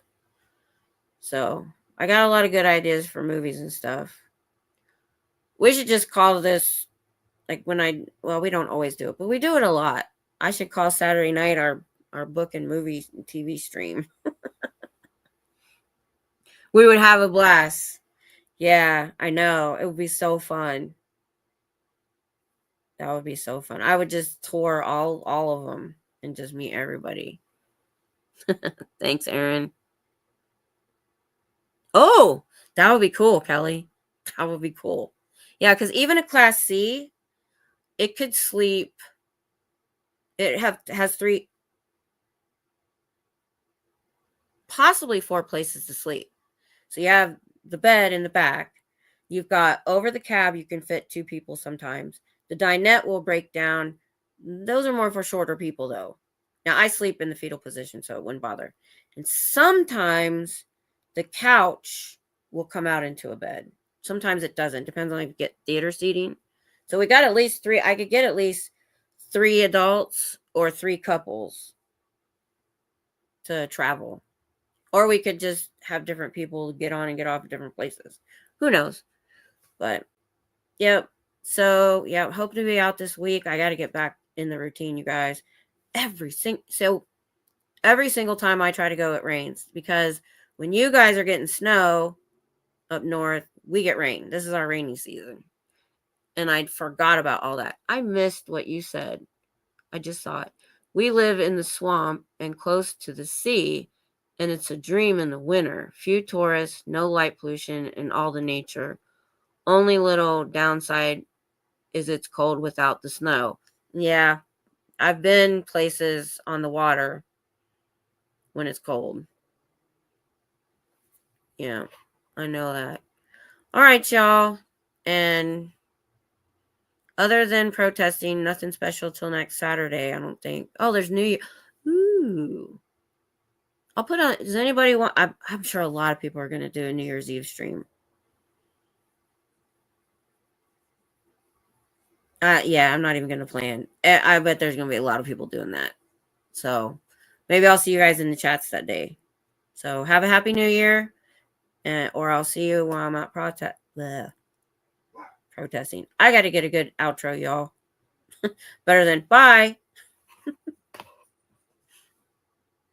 Normally, my husband works holidays like forever. Me too.